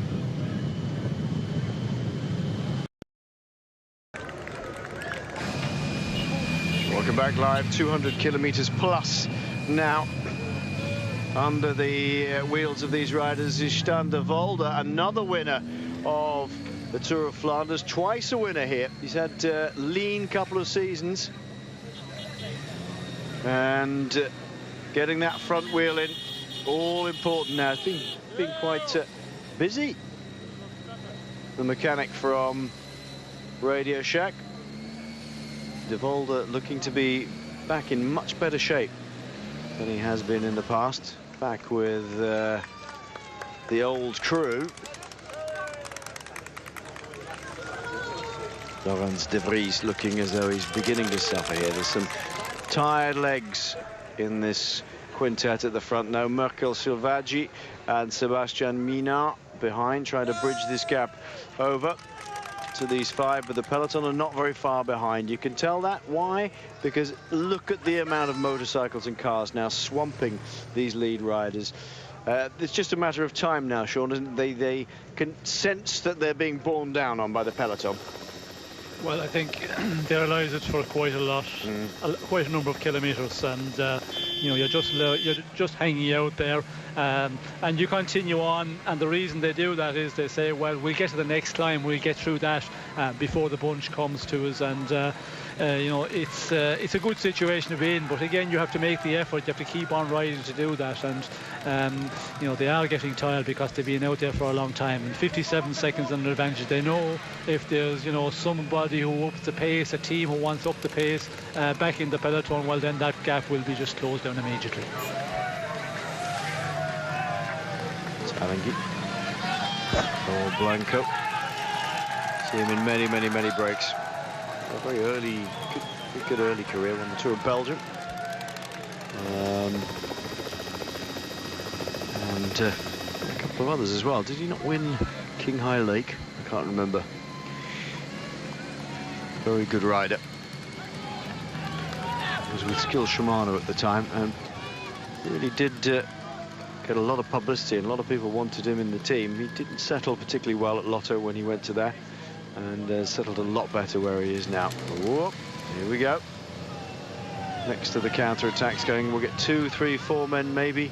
We'll have a go here to try and get across. It's for the big favourites teams. Pozzato's team, we can see their Lampre now coming towards the front as well. Hayden Rulston of Radio Shack and the quick-step team of Sylvain Chavanel, just to keep it rolling along, Sean, at a decent pace, just to try and not have too many problems as they go once again into the Eau de Quamont. Yes, well, the teams with the big favourites, of course, like Radio Shack, like the team of Chavanel, and they are, just going to keep on rolling as it has been for a number of kilometres now on the front of the bunch, and get as far into the final as possible until they come to the moment when maybe Cancellara wants to go in the attack. So it's suiting the big teams at the moment, but there's other teams with ideas, and they are the ones who are trying to attack and trying to get off the front end of the peloton. Yeah, I was just correcting myself there. Of course, they're in the Kloosbergen now. The Eau de Quamont comes up after Quamont itself, the village. This is Arnaud de Mer and Sarah Montins. Arnold de Meer, well, he's in good shape then. Still up here with the leading group, Sean, as a sprinter. That's a young sprinter. That's a very good ride.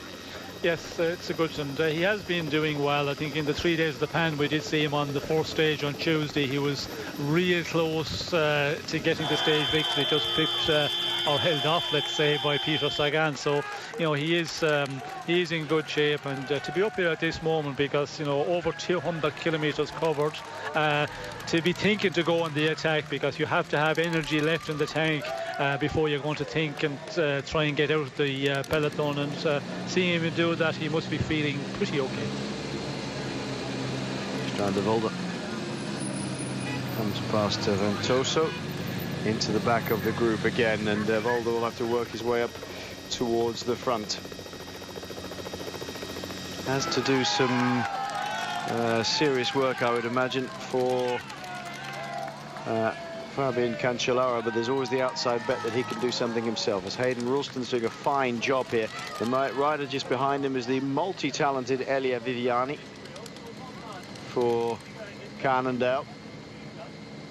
Okolo still looking comfortable, but still right up towards the front. Chavanel on the far right-hand side just cruises round Kinziato in that sky blue of Quick-Step. All sorts of problems, Ventoso here. Now what's he after? Has he still got gear change problems?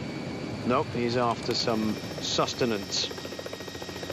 Under 50 kilometers to go here. It's the 100th year of the Ronde van Vlaanderen.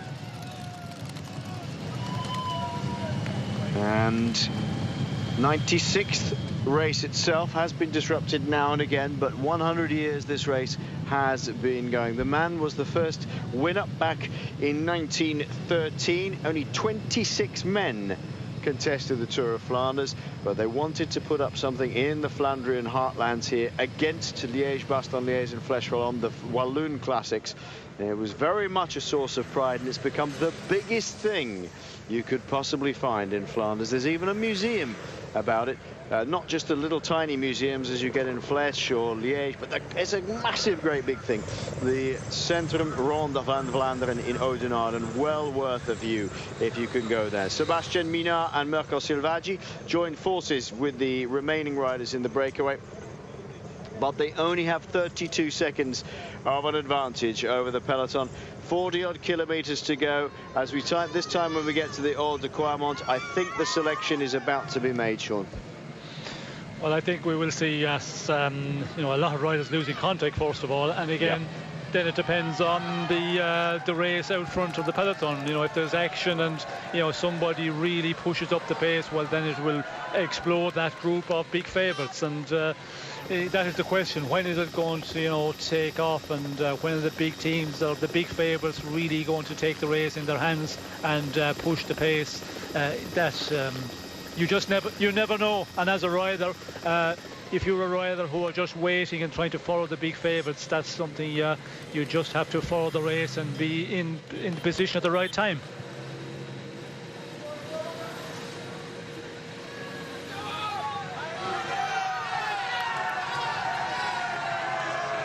Well, Superg is continuing to work hard at this.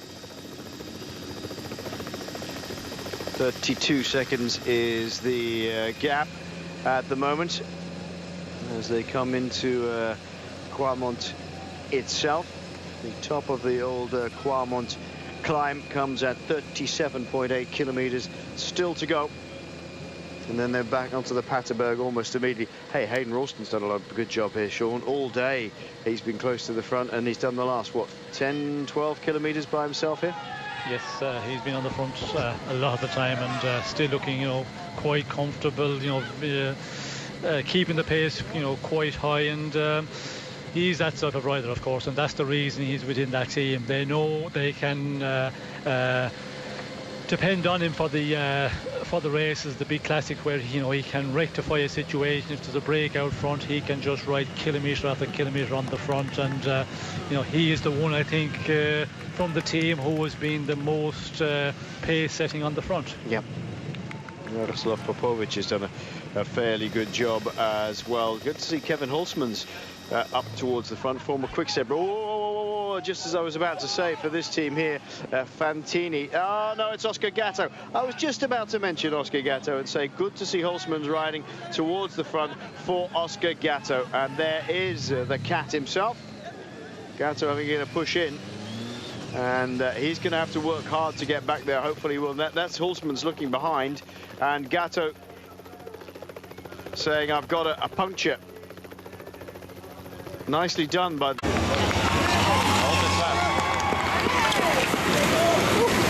Yes. Pretty good going. Yes, well, it was communication very good because we could...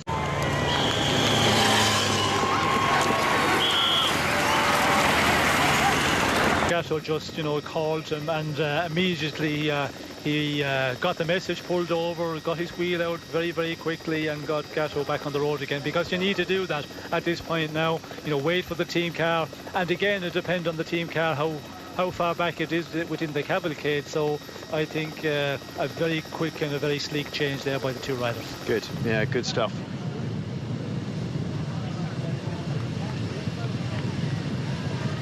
As Viviani still working hard at the front for Peter Sagan, the Slovak champion, in the centre with the blue, red and white stripes down the middle of the Cannondale jersey. Now the pace is really up as they're getting in towards the bottom of the Ronde de Quarmont.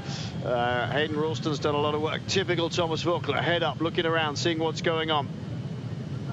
Geraint Thomas, the Welshman, hands on the drops.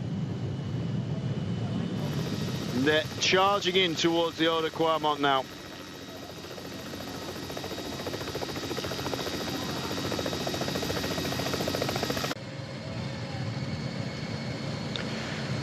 "24 seconds, the gap here with 40 kilometers to go. Right in the middle, looking over his shoulder to see where Fabian Cancellara is, Gregory Rust. Vacansoleil trying to bring men up towards the front. Working to bring, you can see Chris Bokmans is still in there, which is interesting. The man to watch out for there is Björn Lurkemans, though, number 184. I think Lurkemans, actually the three big outsiders for me, I mean real outsiders. We're not talking the Sagans, Chavanels of this world and Cancellaras. Oscar Gatto, Luca Paolini and Björn Lurkemans for me. Also in there, you could also put Van Avermaet and possibly even Stannard and Thomas, but I put my neck out for those three real outsiders. Oscar Gatto, well, he had a real wheel puncture. He's back in the group now. Edvald Boasson-Hagen, clearly in good shape here, Sean. We've not seen much of him. He's done a very good job at hiding away, but he's there in the Norwegian champions jersey with the white helmet in the second row of riders. Yes, he is very much there and in a good position at the moment. The question is, how is he feeling? Because there is still, what, 45, 50 riders in this group. So there's, most of the big favourites and the ones maybe a little bit, just outside favourites are all in here. So, I think we have to wait a bit more and see who is, really feeling good. And we haven't had any action really to put anybody under pressure in this group, and it will be interesting to see as we go to the Ronde de Quarmont the next time round. Will it be a bit more action the last time, because the main peloton just really cruised up the last time, but now we're getting into the stage where we're coming to the 38 kilometers to go. It's the finale, and that's the time you would be expecting some more action from the bigger teams and the big favourites. Oh, look at this at the front. Burkhardt on one side, Van Avermaet on the other. And the right in the middle of the shot. We're looking for number 96 if Luca Paolini is in there. Maxim Iglinski, another man that's a danger man. There's some really big names in this front two or three groups here. Really big. Burkhardt on the left-hand side in the black and red, another good rider. Juan Antonio Fletcher for Vacansoleil in the blue and white and yellow. Orsiberg is being tailed off here as they're onto the Ronde de Quarmont. Once again, Kwiatkowski. Marco Silvaggi leads them at the moment here, this group for Vacansoleil. Right behind him is Sébastien Minard of AG2R Le Mondial. The two men have been dropped off the back of this group now. Marcel Tsiberg and Laurens de Vries. De Vries, my great friend Richard Olchin reminded me, second in Paris Tour last year, but this is a whole different ball game here. Really is. And here we go. Who is going to make the move here? Look at the favourites are up towards the front. They're all bouncing around on the cobbles here. Kwiatkowski looking very cool and calm, as we suspected he might. Has the look of a Chavanel about him. Sometimes get a bit confused looking at him in the fight. Who's in this group here? Still hanging.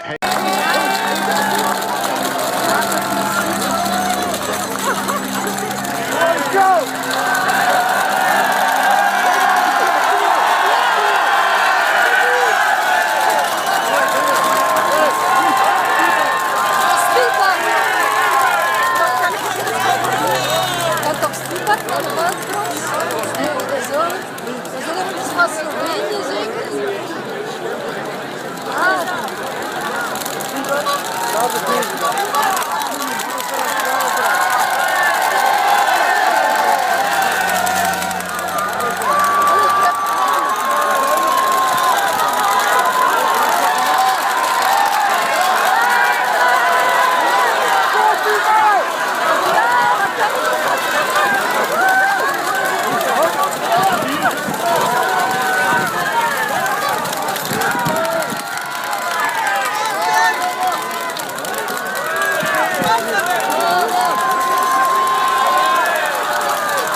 Still not an explosion of attacking here at the moment. And it's Gregory Rast who's setting pace once again, just sitting there on the front. Yeah, Sean, they're still just wanting to check who's got the legs, who isn't. They're not really doing anything at the moment. There's still some bodies being shed here, but it's a case of, you said before, just keeping the pace high enough to make it difficult for some people. But there's going to be a lot more people at the top of the Quarmont than you'd expect.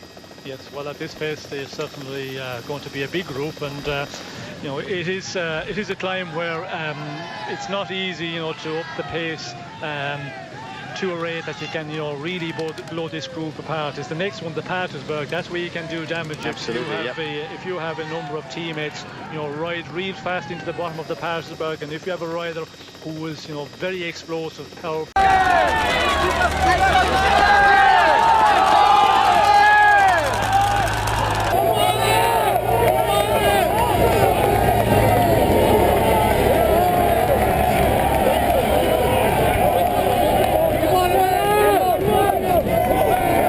With any possibility of doing anything in this race, because we can see still 50 riders there.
So Lotto Belisol, Vacansoleil and Omega Pharma Quickstep. One Dutch team and two Belgian teams here in this remaining three-man breakaway as they run up towards the Paterberg for the second time out of three. And it's a nasty. Now, here we go. Here we go, Sean. Finally, they're going to try up with the pace. And it's Lotto Belisol once again. Jurgen Roelands must really fancy his chances today. Is it Jurgen Roelands they're riding for? It must be. Yes, I think Roelands is the one who has, been showing quite good shape in the last number of weeks, and he is capable of performance there. Thomas, Geraint Thomas. Geraint Thomas. Oh dear. He's being helped out by the Swannies from Garmin, and they're putting the hammer down in the front. Marcus Burkhardt and Greg van Avermaet put the pressure on as they come in towards the feed station here. Not always a tactic employed, but they've decided to go for it here, Sean. Yes, well, we could say it was getting to the moment where there was something going to happen. A number of teams wanted to push on the pace, and we are certainly into that stage of the race where it's, really going to push on here. For Geraint Thomas, it's race over, because to get back in here is not going to be possible at all the way it's going out front. And again, Geraint Thomas, we see him in Flanders-Rundfahrt where he got tangled up in a crash at a real vital moment, and again today he's on the deck. Yep. Very unlucky. Yeah, right, going through that second feed station, the pace suddenly went up. Everybody trying to move from the left-hand side to the right-hand side to grab a bottle if they possibly can. Pozzato, I think, almost getting a nerfing there in the middle of the peloton. But moving across, and the speed went up at the same time, all very difficult.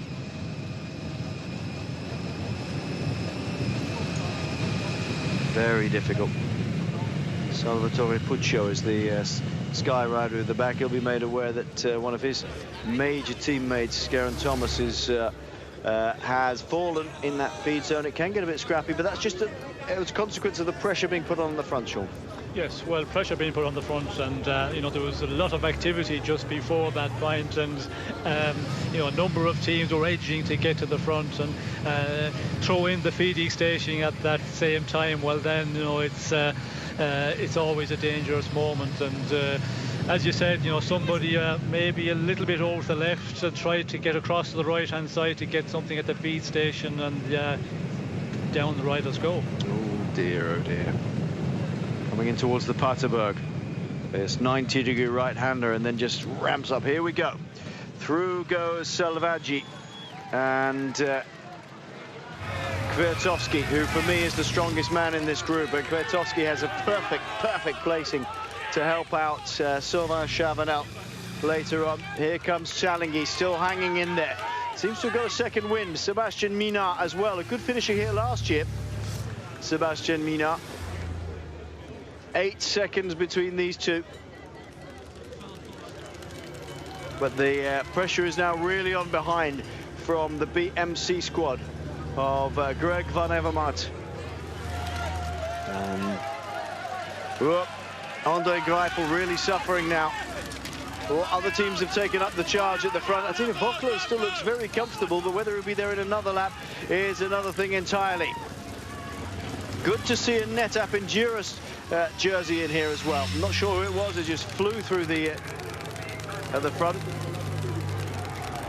Well, that's Katusha leading out here, Sean, by the look of it, in that peloton behind us. Selvaggi starts to suffer. Red and white of Katusha, white helmet. Too far to see, too far away to see who it is at the moment, as Kwiatkowski is almost waiting. Looks like Paulini. Fletcher in trouble. Fletcher's dropped out the front of this group now. In real trouble with, they said, I've got a problem with the bike. Vacansoleil rider. He doesn't have much luck, does he? As a Juan Antonio Fletcher, that's for sure. Incredible to see Bozic still in here. Will he be here in another lap is another thing. But Bozic in the group.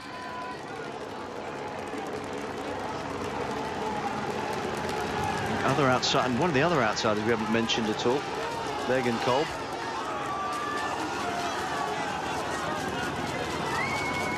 And Again, no real attack, Sean. They've not really gone for it at all. Vladimir Gusev still hanging in here at the back of the group.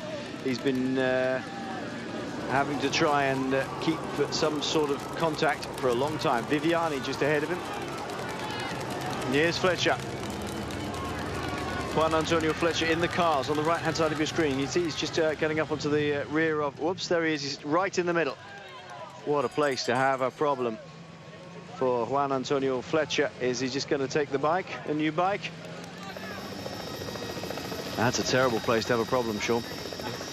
A real bad moment, and it looks like they seem to be a problem with his rear derailleur, because otherwise he will try and continue on a bit more, but you know, just going to the side and not going to be easy for him to get back in here. With 33 kilometers to finish, it's going to take a lot of effort, and if you do get back in, well, you pay for that effort at this late moment.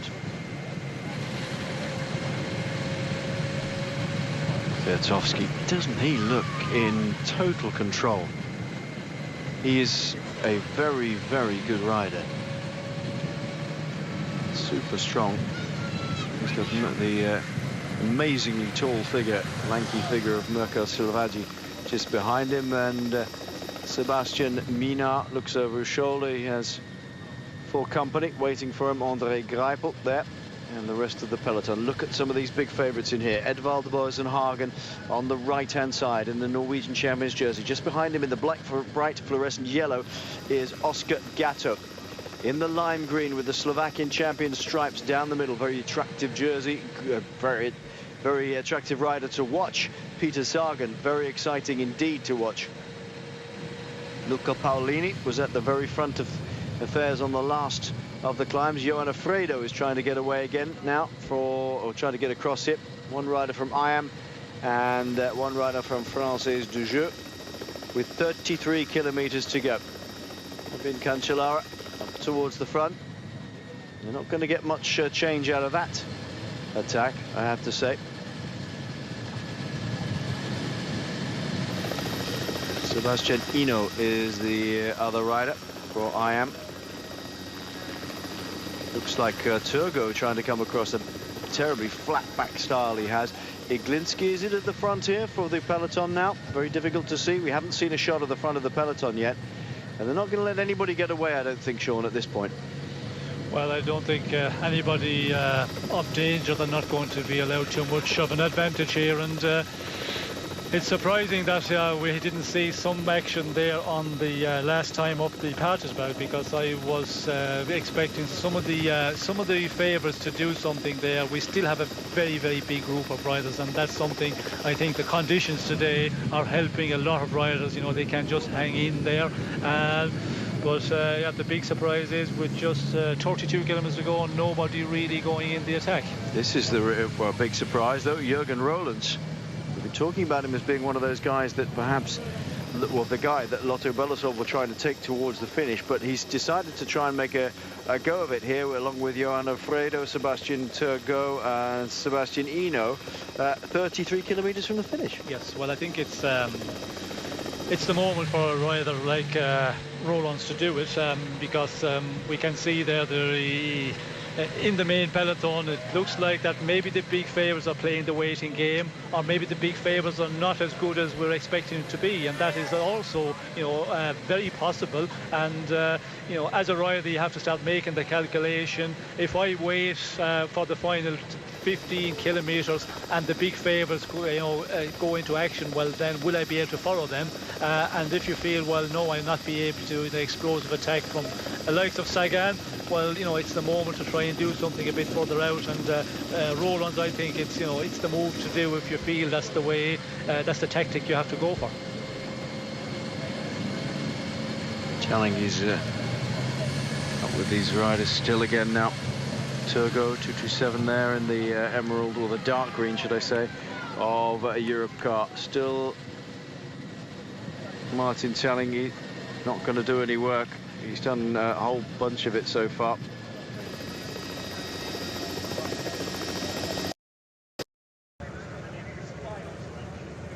Welcome back. With only 30 kilometers to go in this 100th year of the Ronde van Vlaanderen, the Tour of Flanders. Mirko Silvaggi and Michael Kwiatkowski here have a few seconds gap over 5 chasing riders. More, I think, now. Johan Alfredo, Sebastian Turgo is behind. Martin Tjallingi is still in there. Jurgen Roelands, the former Belgian champion and a good finisher for something like this, has tried to get away as well. And the peloton, or what's left of it, a group of about 35 riders, maybe a little less, are being led by Astana at the moment. Astana possibly for, well, almost certainly for Maxim Iglinski here. But it's under 30 kilometers to go now, and we are into this sort of hard loop once more of the Oud-Quermont and Paterberg. There is Stan de Volder, twice a winner of this race himself, and has had some very lean times recently, and seems to be back in decent shape. The main favourites are still in the peloton, waiting for their opportunity on this group. I've been Cancellara is 1, 2, 3, 4, 5 back. It is Iglinski who's 4 back for Astana, number 26. Iglinski had a little tumble about 30 kilometres ago. No real significance, just sort of flopped over sideways on the grass, really. But they're racing pretty hard, Sean, because nobody's really got any chance of getting away, and they're all sort of much at the same distance all the time. Yes, it is very difficult to get out of the peloton, because we can see, you know, the pace is you know, being kept pretty high, and you know, riders in between here, our 2 leaders, of course, and then, you know, the rest of the breakaway. But as we can see there, you know, the gaps are minimal at the moment, and everybody is just, you know, the ones out front want to hang on as long as possible. The interesting one is the group with Roelands here. We can see with Turgo, they are freshmen, so they are the ones who, you know, are going to, you know, push the pace, and the ones who are able to push the pace, because there's a number of riders who've been out all day there. We can see, you know, they are totally empty at this moment. Sebastian Turgo in this group. If they get to the line, well, both Jurgen Roelands and Turgo. Turgo's got a very good sprint on him. Remember, podium finisher in Paris-Roubaix last year, so he comes good at this time of year. Stan de Volder's doing a very good job here, just gradually pushing them back. Thomas Voeckler still in this group, characteristically looking up ahead, looking over the shoulders of all the other riders. Van Avermaet in here on the right-hand side of your screen, in the black and red of BMC. Just over the shoulder, right shoulder, you are the right-hand side, you can see there.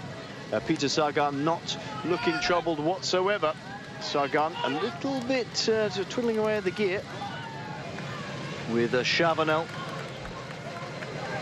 on his shoulder as well.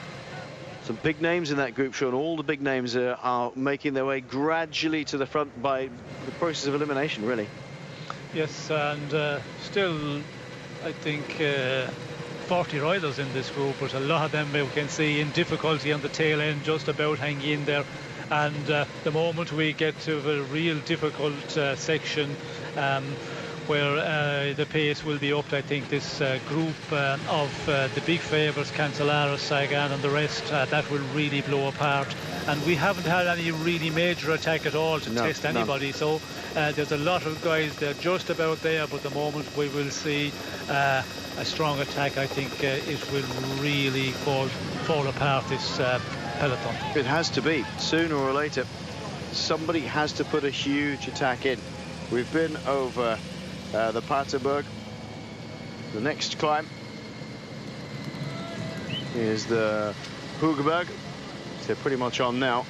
And then we're back to the Oud-Quermont again, Sean. So they're just going to sort of keep plugging away at it here. The pace is high enough to put some people under some significant pressure. I mean, even Greg Van Avermaet pulling a few faces here. Jurgen Roelands is looking as though he's got the bit between his teeth, though. Comes to the front for the first time. He's now putting some other people under pressure. There's a lot of looking over shoulders going on, though, to see how far back they are. Yes, I think, you know, riders, some are starting to feel the distance they have covered, and they're the ones, you know, that are not maybe capable or not wanting to push the pace. But we can see Rollins, he's the one I think with a lot to gain here if he can, you know, keep on working at this and try to get the rest to do as much as possible. You know, they're into a situation 27 kilometers in the finish. If they can pull out 25-30 seconds on advantage, that would be an interesting one. But the boulder, as we can see, still keeping the pace very high, so it's proving difficult for the breakout front to, you know, get any sort of a nice advantage. Yeah, he's not getting much help either. He's just trying to get riders to come through, and they're not willing to do it.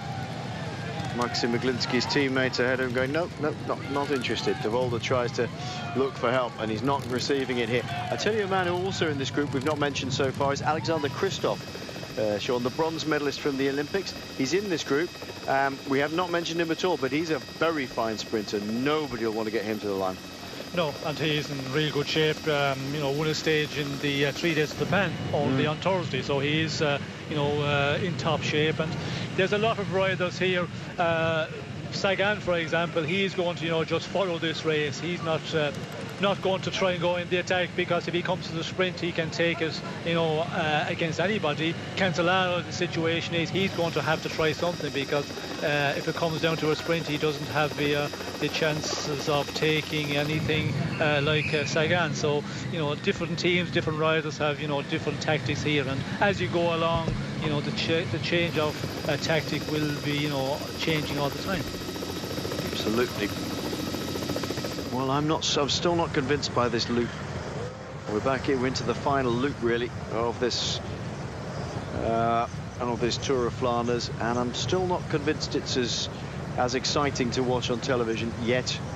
We've still got 25 kilometers to prove me wrong, as the old course. I understand why they did it, but for the riders it may be harder. It's a war of attrition here, but I'm not sure it's more televisually appealing.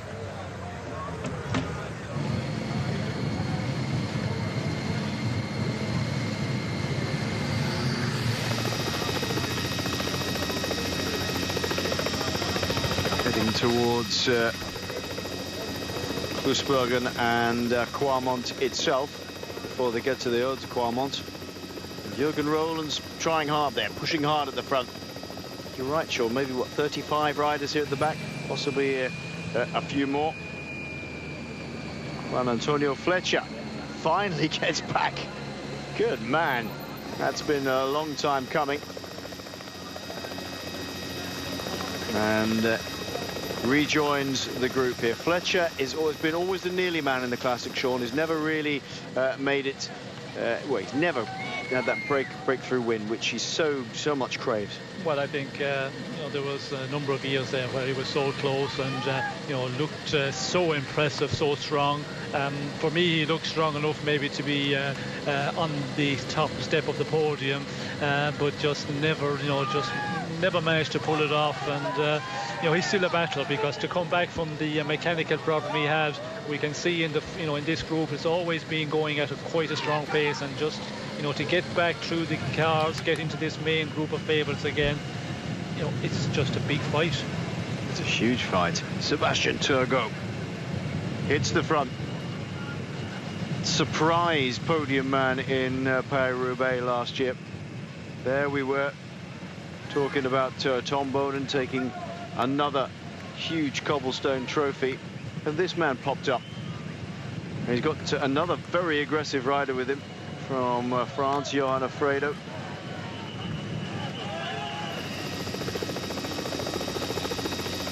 "24 kilometers to go, and Stan de Volder is having to do all this work by himself. They won't be too worried about that, Iglinski's team, Sean, or anybody else at the moment, will they? Just let him get out there and do it." Yes, let it roll, and you know, they will just leave De Volder, and of course Radio Shack with, you know, a big favourite like Cancellara, they will, you know, leave them do all the work. And you know, the situation is that they have, you know, to keep in contention here, where we can see Sagan, he's getting, you know, a pretty an easy ride at the moment with some of his teammates. Geraint Thomas is back in the group there. See him on the left-hand side of the screen, because I'm sure it's him in the white glasses. and black and blue of Sky. The picture widens out, we'll see it at the moment. That's very, very good riding by Geraint Thomas if he's managed to get back up in here. It looks like him, and to get back after that, as the same situation for Fletcher to get back, when the race is really going on out front, you have to be in good shape, and if you're just hanging in this group and you do have a mechanical problem or you do have a crash, well then there's no way back. But anybody can get back on their bike, chase their way into the leading group here, they have to be still feeling very good. Certainly do. There we go. And at the moment, Thomas is definitely back in there. That's good. Look at Paolini. Look at the way he's just lurking around the back there, Sean.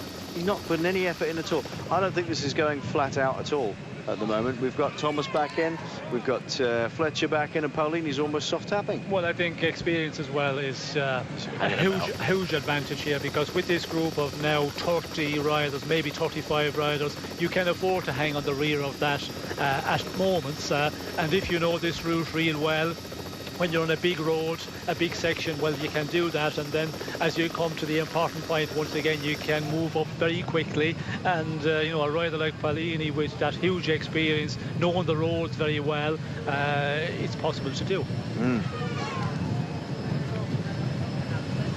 Fletcher right here at the front of things, and no, I still think there's some gas to come out of these chaps yet.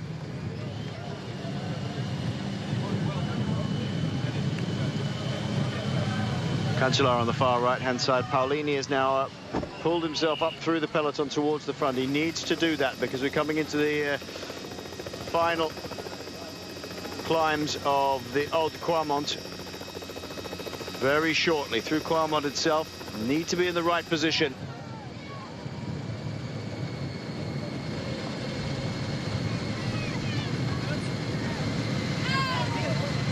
2, 3, 4 back is Sylvain Chavanel. Kept himself well out of trouble. Unlike other years, Sean, where he's been very aggressive in this race, he's just kept himself completely hidden up until this point, and he's been in very good form early in the year as Jürgen Roelands and Sebastianino continue to push on at whatever pace they can manage. Yes, and 30 seconds of advantage with 20 kilometers to go. It's a nice advantage, but again, I'm afraid it's not going to be enough to hold on out in front. And we can see there on the front of the peloton that the pace is going to be upped all the time now, and we're coming to the real vital part of this Tour of Flanders, where I think we should see some action from a number of the favourites. These two men at the front here, Jürgen Roelands and Sebastianino, are going to hit that Haute Quamont as hard as they possibly can. Look at the jostling that's going on here now. Oh, all trying to find the right space to get into. It's a very tight corner there. Paolini works his way up a little bit now. Oh, wrong gear for Catiano. And Roelands and Nino still pushing on.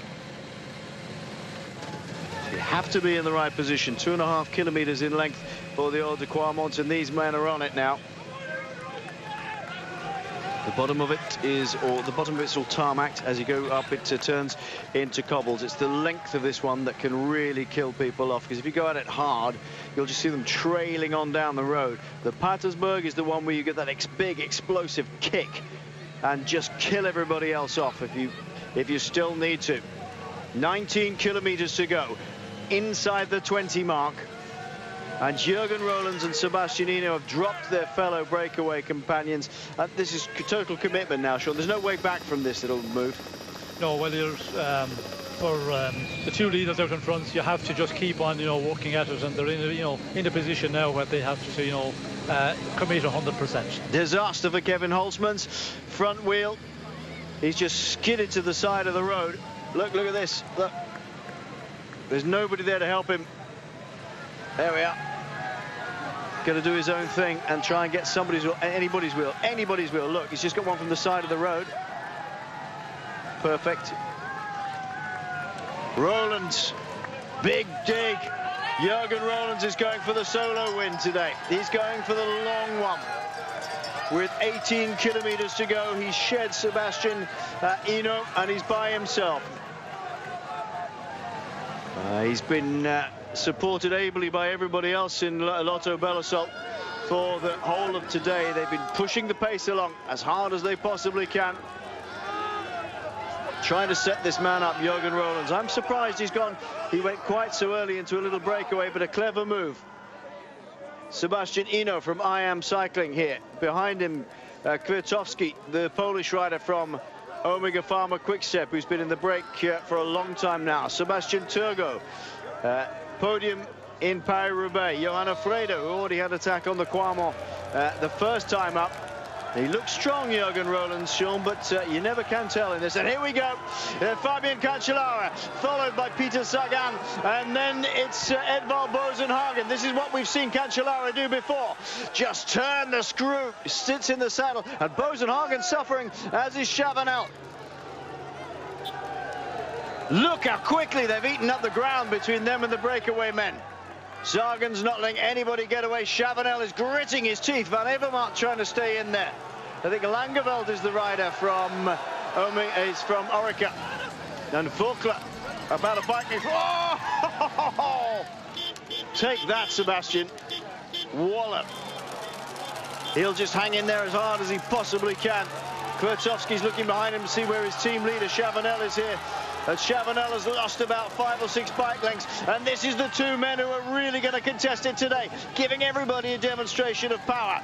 Fabian Cancellara, hands gripping the bars, followed by Peter Sagan, who's not giving him an inch.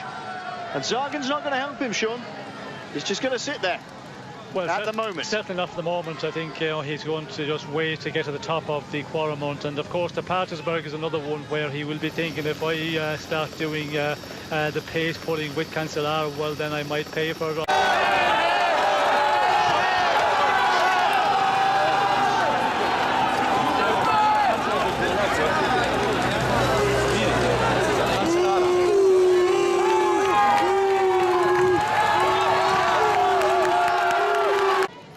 Said how good he was looking in terms of form, and he's clearly strong. Jurgen Rollins, former Belgian national champion, has made his move on this final ascent of the Oude Quarmont. It's these 3 men who are chasing in the moment. Kwiatkowski, with Cancellara doing most of the work here, and Sagan is...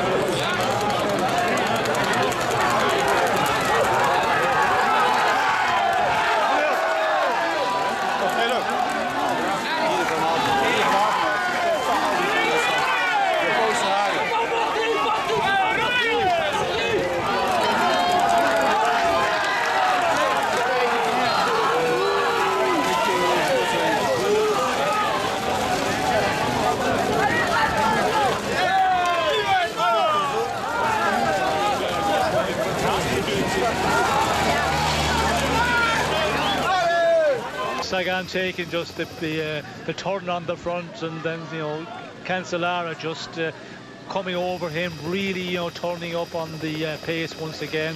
And I think Sagan will not be as eager to go to the front from here on. No, he certainly will not. Just that little upping of pace, a half a kilometre extra pace from Fabian Cancellara sitting in the saddle, and Peter Sagan was almost blown. I'm not sure. The Paterberg, Sean,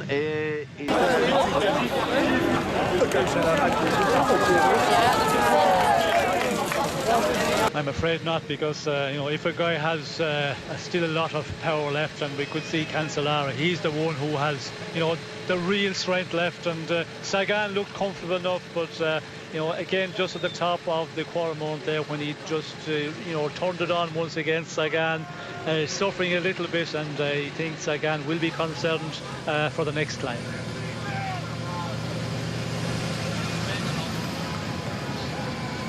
Fabian Cancellara.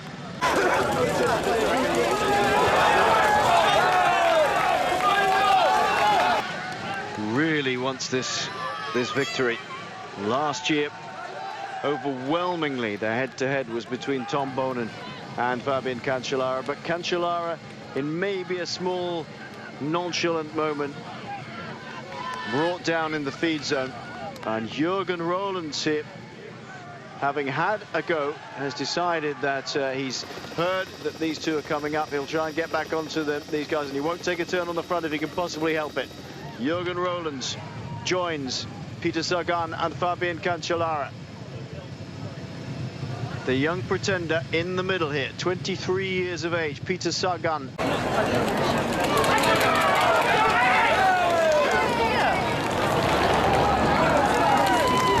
For many, many years, capable of so many different types of wins. Cancellara, 4 times a world time trial champion, a victor here, a victor in Paris-Roubaix, absolutely brilliant rider, and his immense power able to carry him through. This is the chasing group with Kwiatkowski waiting here for Sylvain Chavanel, getting up to speed again, and Orica Green Edge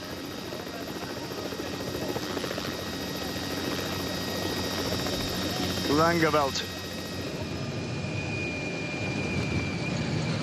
15 kilometers is not over yet, Sean. It's definitely not over yet. It's still a big group. If they can pull together, you never know, they could maybe get back towards these 2, 3.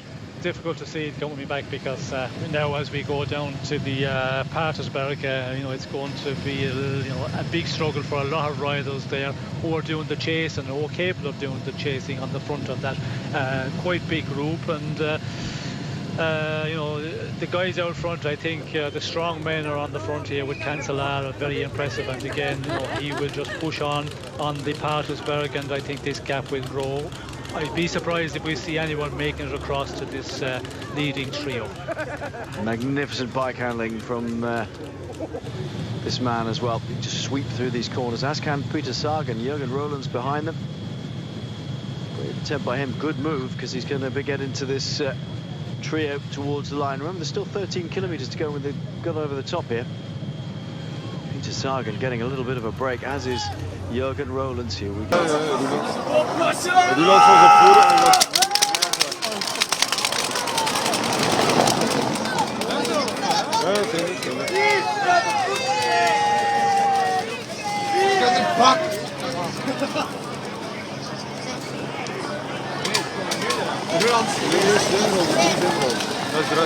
Roelandts eerst? Nee, de eerste met 3.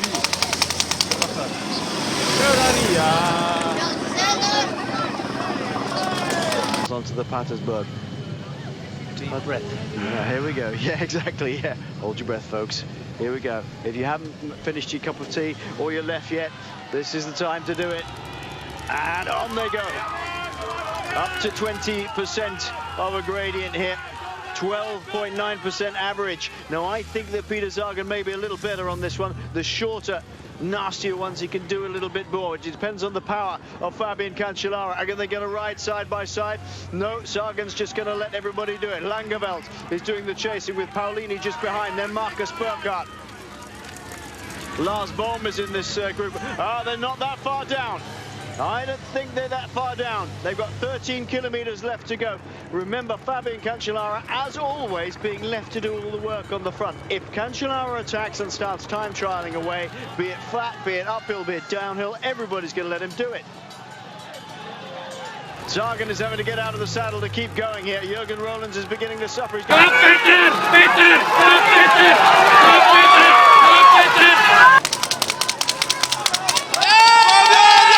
between them as Sagan is suffering.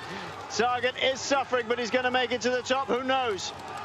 Cancellara is giving it everything. He knows he's got to kill off the Slovaks. He's doing it. Cancellara goes over the top. Now he's got to get into time trial mode. Sprints out of the saddle and he's got to get the hands on the drops whenever he can. Only one way to get rid of Peter Sagan, and that's literally to kill him. Get there. Stick the knife in.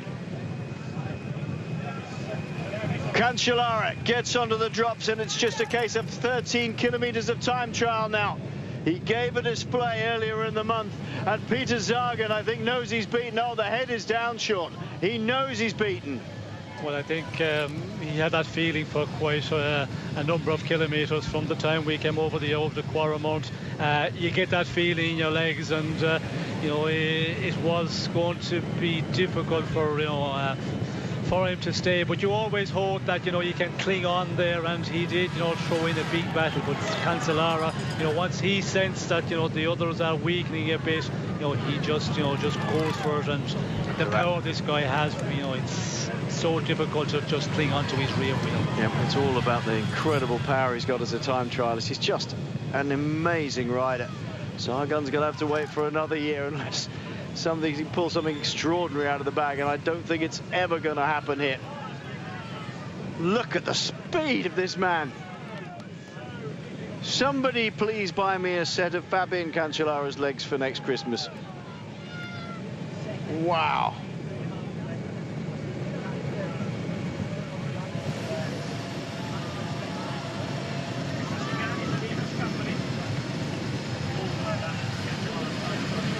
"12 seconds now, the gap between Fabian Cancellara, Jürgen Roelands and Sagan here. Sagan and Roelands, well, it was good move by Sagan just to wait for Roelands, and 2 is better than 1 even in this situation, Sean. Well, I'm not sure if he really waited for him.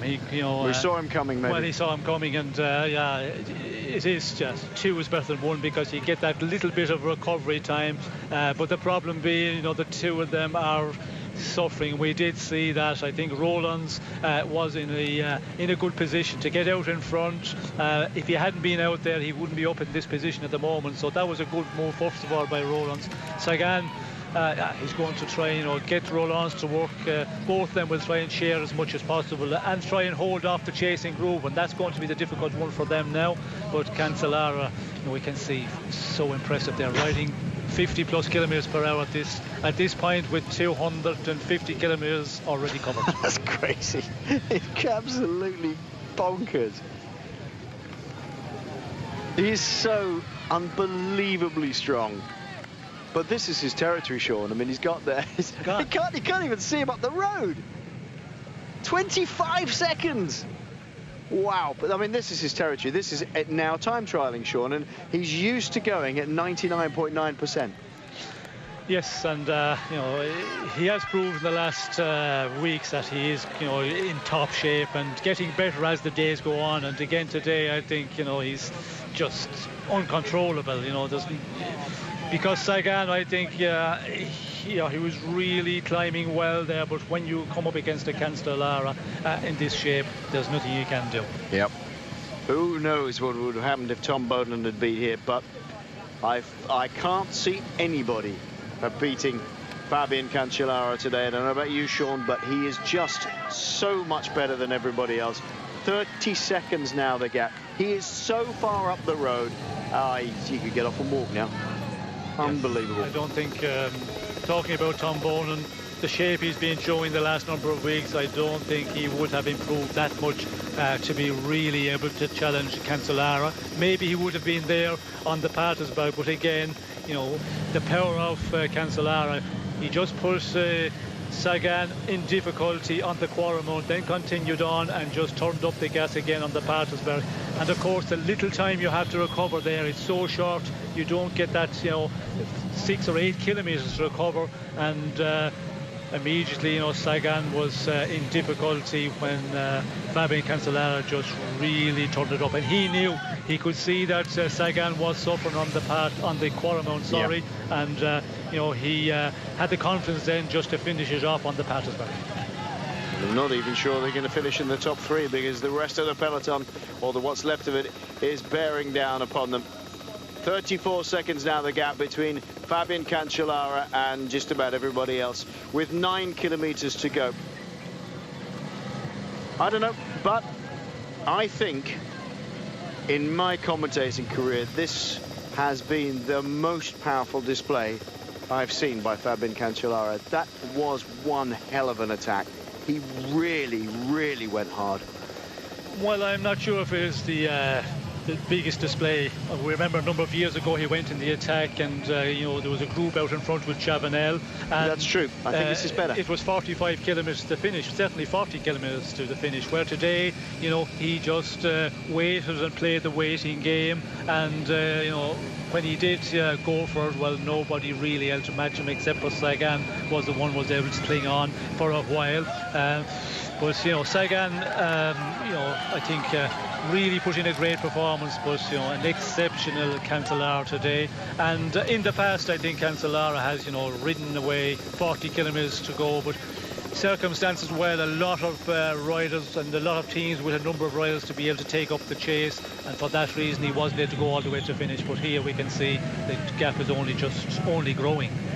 Yeah, no, I don't agree with you. He's had some great, huge displays before. But as you say, they've been a long way out, and he's ridden away, and he's continued to keep his long-distance time trial. This was, that I think was the most explosive I've ever seen him. He was good on the Quamod, but on the Patersburg there, I think even he was almost at the very, very edge, giving it absolutely everything, and he destroyed the man who has been touted as the up-and-coming rider, his nearest rival. Peter Sagan just could not hang in there with him, and that is some achievement. Yes, and you know, it's different type of riding away, I think. Yeah, it's you know, Cancellara has proved it many times in the past that he can ride from, you know, 40 kilometres out, but he can also wait until the last, you know, 10 kilometres, and when he does go, and the problem is the Patersburg, the outer Quaremont, when you have 250 kilometres in your legs, that just little bit extra, it means a lot, and you only need 2% of more than the rider who is trying to follow you, and if you have got that, you can do it on the Patersburg. And I think Cancellara, you know, he just rode away with that little bit more power, more strength than Sagan had.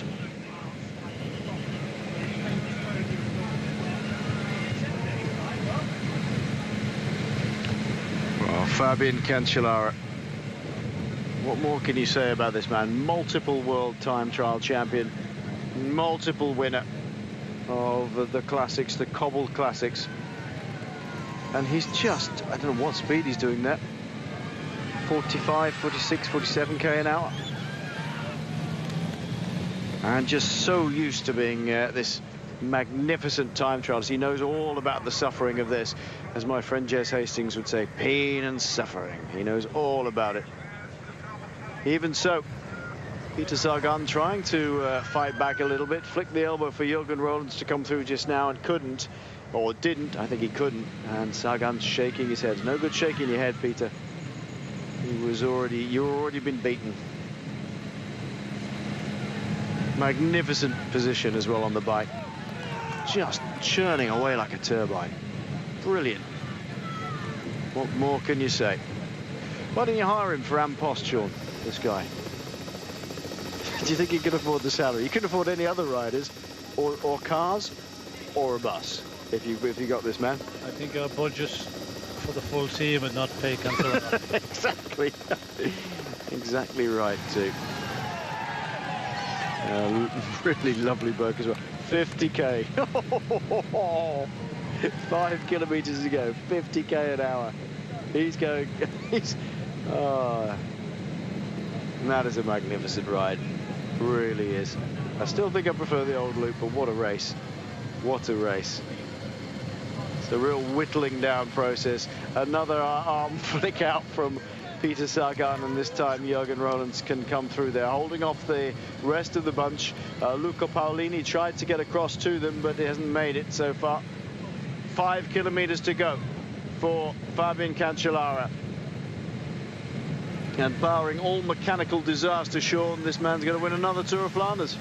Yes, it looks that he's on the road to winning, and unless he's a major mechanical problem, you know, he's got the neutral service car already there, so if he gets, you know, a flat tire, he can make a quick change and still possibly hold on out there. And we can see Sagan and Jürgen Rollins, they are, you know, holding off, and this group's still 25 riders, but everybody really suffering, and the riders that are trying to continue making the pace on the front just having difficulty closing the two riders who are only 150, 200 metres out in front.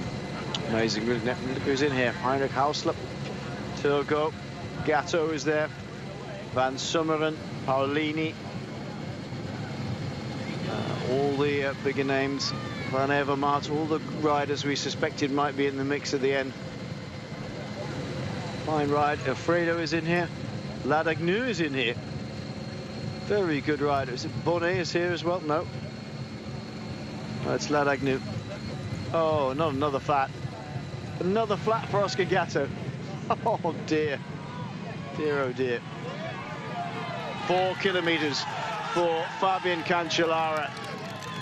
And you know, they would have loved the Flemish winner here for the Tour of Flanders, but they are so in love with their cycling here, and they really appreciate a performance.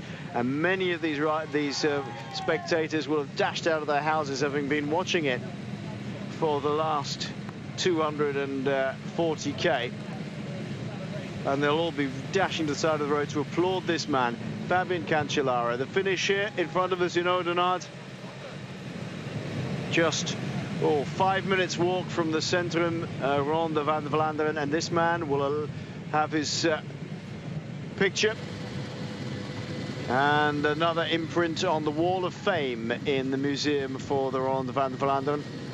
Good little rallying by these two, Jurgen Roelens and Peter Sagan. They're going to fight it out for second and third, because it doesn't look like at the moment the peloton is going.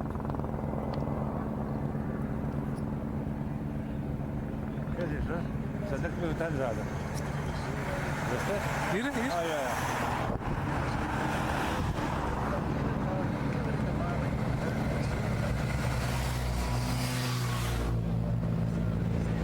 Come on, Fabian, come on!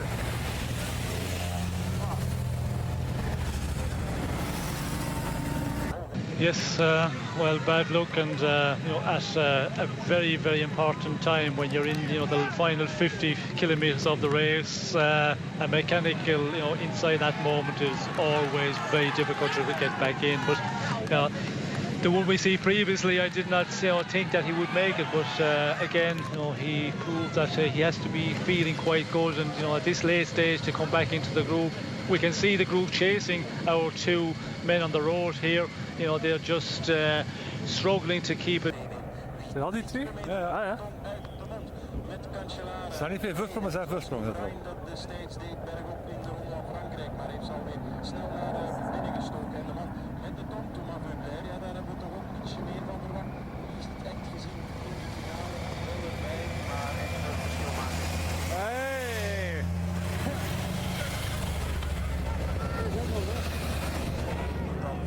Als er een bed komt. Dat is Boer gaat op kop zijn, Sander. Die komt met er bij, zegt hij. Van den Berg. Oh, zijn er ook al. Van Summeren.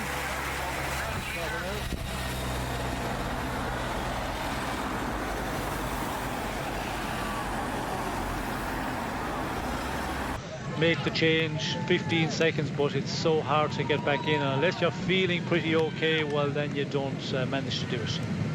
Magnificent. This man is absolutely magnificent. Sean, we better say it while we can. You can't see much past this man for Paris-Roubaix now. Again, when you look at the way he's performing at the moment, when he gets to the point where everybody is starting to feel the distance, everybody is starting to tire a little bit, he just can't power on there, and if he gets to a position in the race where the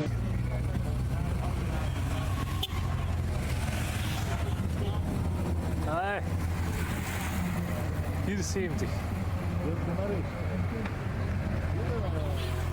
Is dat niet bij het eerste, hè? Nee. Flanders. Irinski waarschijnlijk? Nee, Bondic. Irinski daar. Ook leer. Van Marken. Magnificent ride. 1 minute and 16 seconds is the gap he's pulled out. A full kilometer difference between this man here, Fabian Cancellara, Last time he won here was in the Swiss champions jersey back in 2010. A fabulous ride that year, and he won Paris-Roubaix as well. But oh, what a magnificent performance! And having failed to pull it off last year, kept himself well out of trouble this year. Got to say, his teammates did a very good job. Van Blanco is die. Pulsato misschien? Kampioen van Spanje. Pulsato, 107. Excellent. Gregory Rast was excellent, as was Stan de Volder. Yes, the team did a good job, kept the lid on things, as they say in cycling terms, when it needed to be, but there was never any panic moments, because you know, the way the race worked out, so they controlled it without having too much difficulty, and you know, got to a point in the race where Cancellara just could take it up, and nobody with an advantage out front who looked like they could ever go on and challenge him for the victory when we were inside that final 25-30 kilometres. And we are now inside the final kilometre here of the 100th year of the Tour of Flanders. Ronde van Vlaanderen, and Fabian Cancellara has given us a display of incredible power and time trialling. He made his move on the final ascent of the Old Quamont. Peter Sagan was the only rider to really be able to go with him. He whittled it down to just himself and Sagan in the end by the time they got to the Paterberg. And he absolutely gave Sagan a stuffing in the last 25 metres of the climb. Sagan hung in there. I thought for a moment they were going to go up there side by side, because it might have favoured him a little bit more, Sagan. It was steeper and shorter, but no. Fabian Cancellara put in, I think, what the biggest single effort I've ever seen him do, and he just destroyed Peter Sagan. Magnificent ride by Fabian Cancellara. He takes, look at the distance between himself and everyone else. Over a full kilometre he's pulled out. That is a magnificent victory, and he goes down, as if he wasn't already, as one of the all-time great classics riders. Fabian Cancellara, 6 hours, 5 minutes and 58 seconds in the saddle to gain eternal glory here with a brilliant ride against his rival, Peter Sagan. What a magnificent win. Well, the question is, who's going to sprint and take second and third? Oh, that was a fabulous win, and 1 week to Paris-Roubaix, and I think he's going to do the same there. Unless there's absolute disaster on form, he must be the big favourite now. Rollins and Sagan are going to sprint it out, I think, for second and third. Both of them have a good sprint on them. Peter Sagan is possibly the fastest. He's in good form. Jürgen Rollins is clearly in good form as well. Over a minute down, Sagan and Rollins behind them. There's still Björn Lukemans, Luca Paulini, Greg van Avermaet. They're all watching each other. Edvald Bozenhagen in there, Oscar Gatto. Paulini leads it out from a long way and then sits back down in the saddle. John Degenkolb is in there, we mentioned him too, for Argos Shimano. Jürgen Rollins is happy to settle for third. Happy to settle for third. Peter Sagan takes second. An improvement on last year's fifth. Jürgen Rollins takes third. He's just happy to get on the podium. And here comes the finish. It's Alexander Kristoff who gets fourth ahead of Mathieu Ladagnou in fifth place. That's a great result for the Frenchman and for the Norwegian as well. And Paulini, my outside favourite, having let it all out. Let's quit.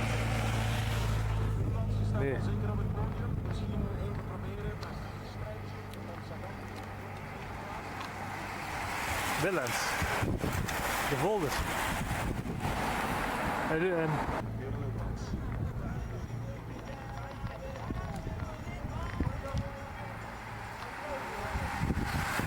laatste blijven.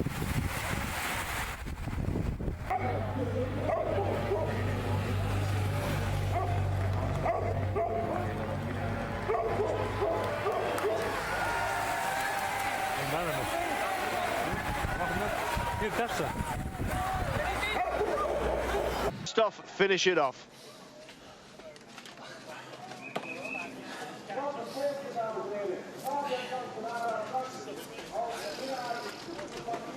Well, that magnificent ride. Oh, that's painful, Sean, but you've been in this situation, not here in Tour of Flanders. It was Fabian Cancellara, who was unbelievably strong and just kicked 7 bells, knocked 7 bells out of him on the last, 30 meters, 40 meters up the Paterberg. And once he'd gone.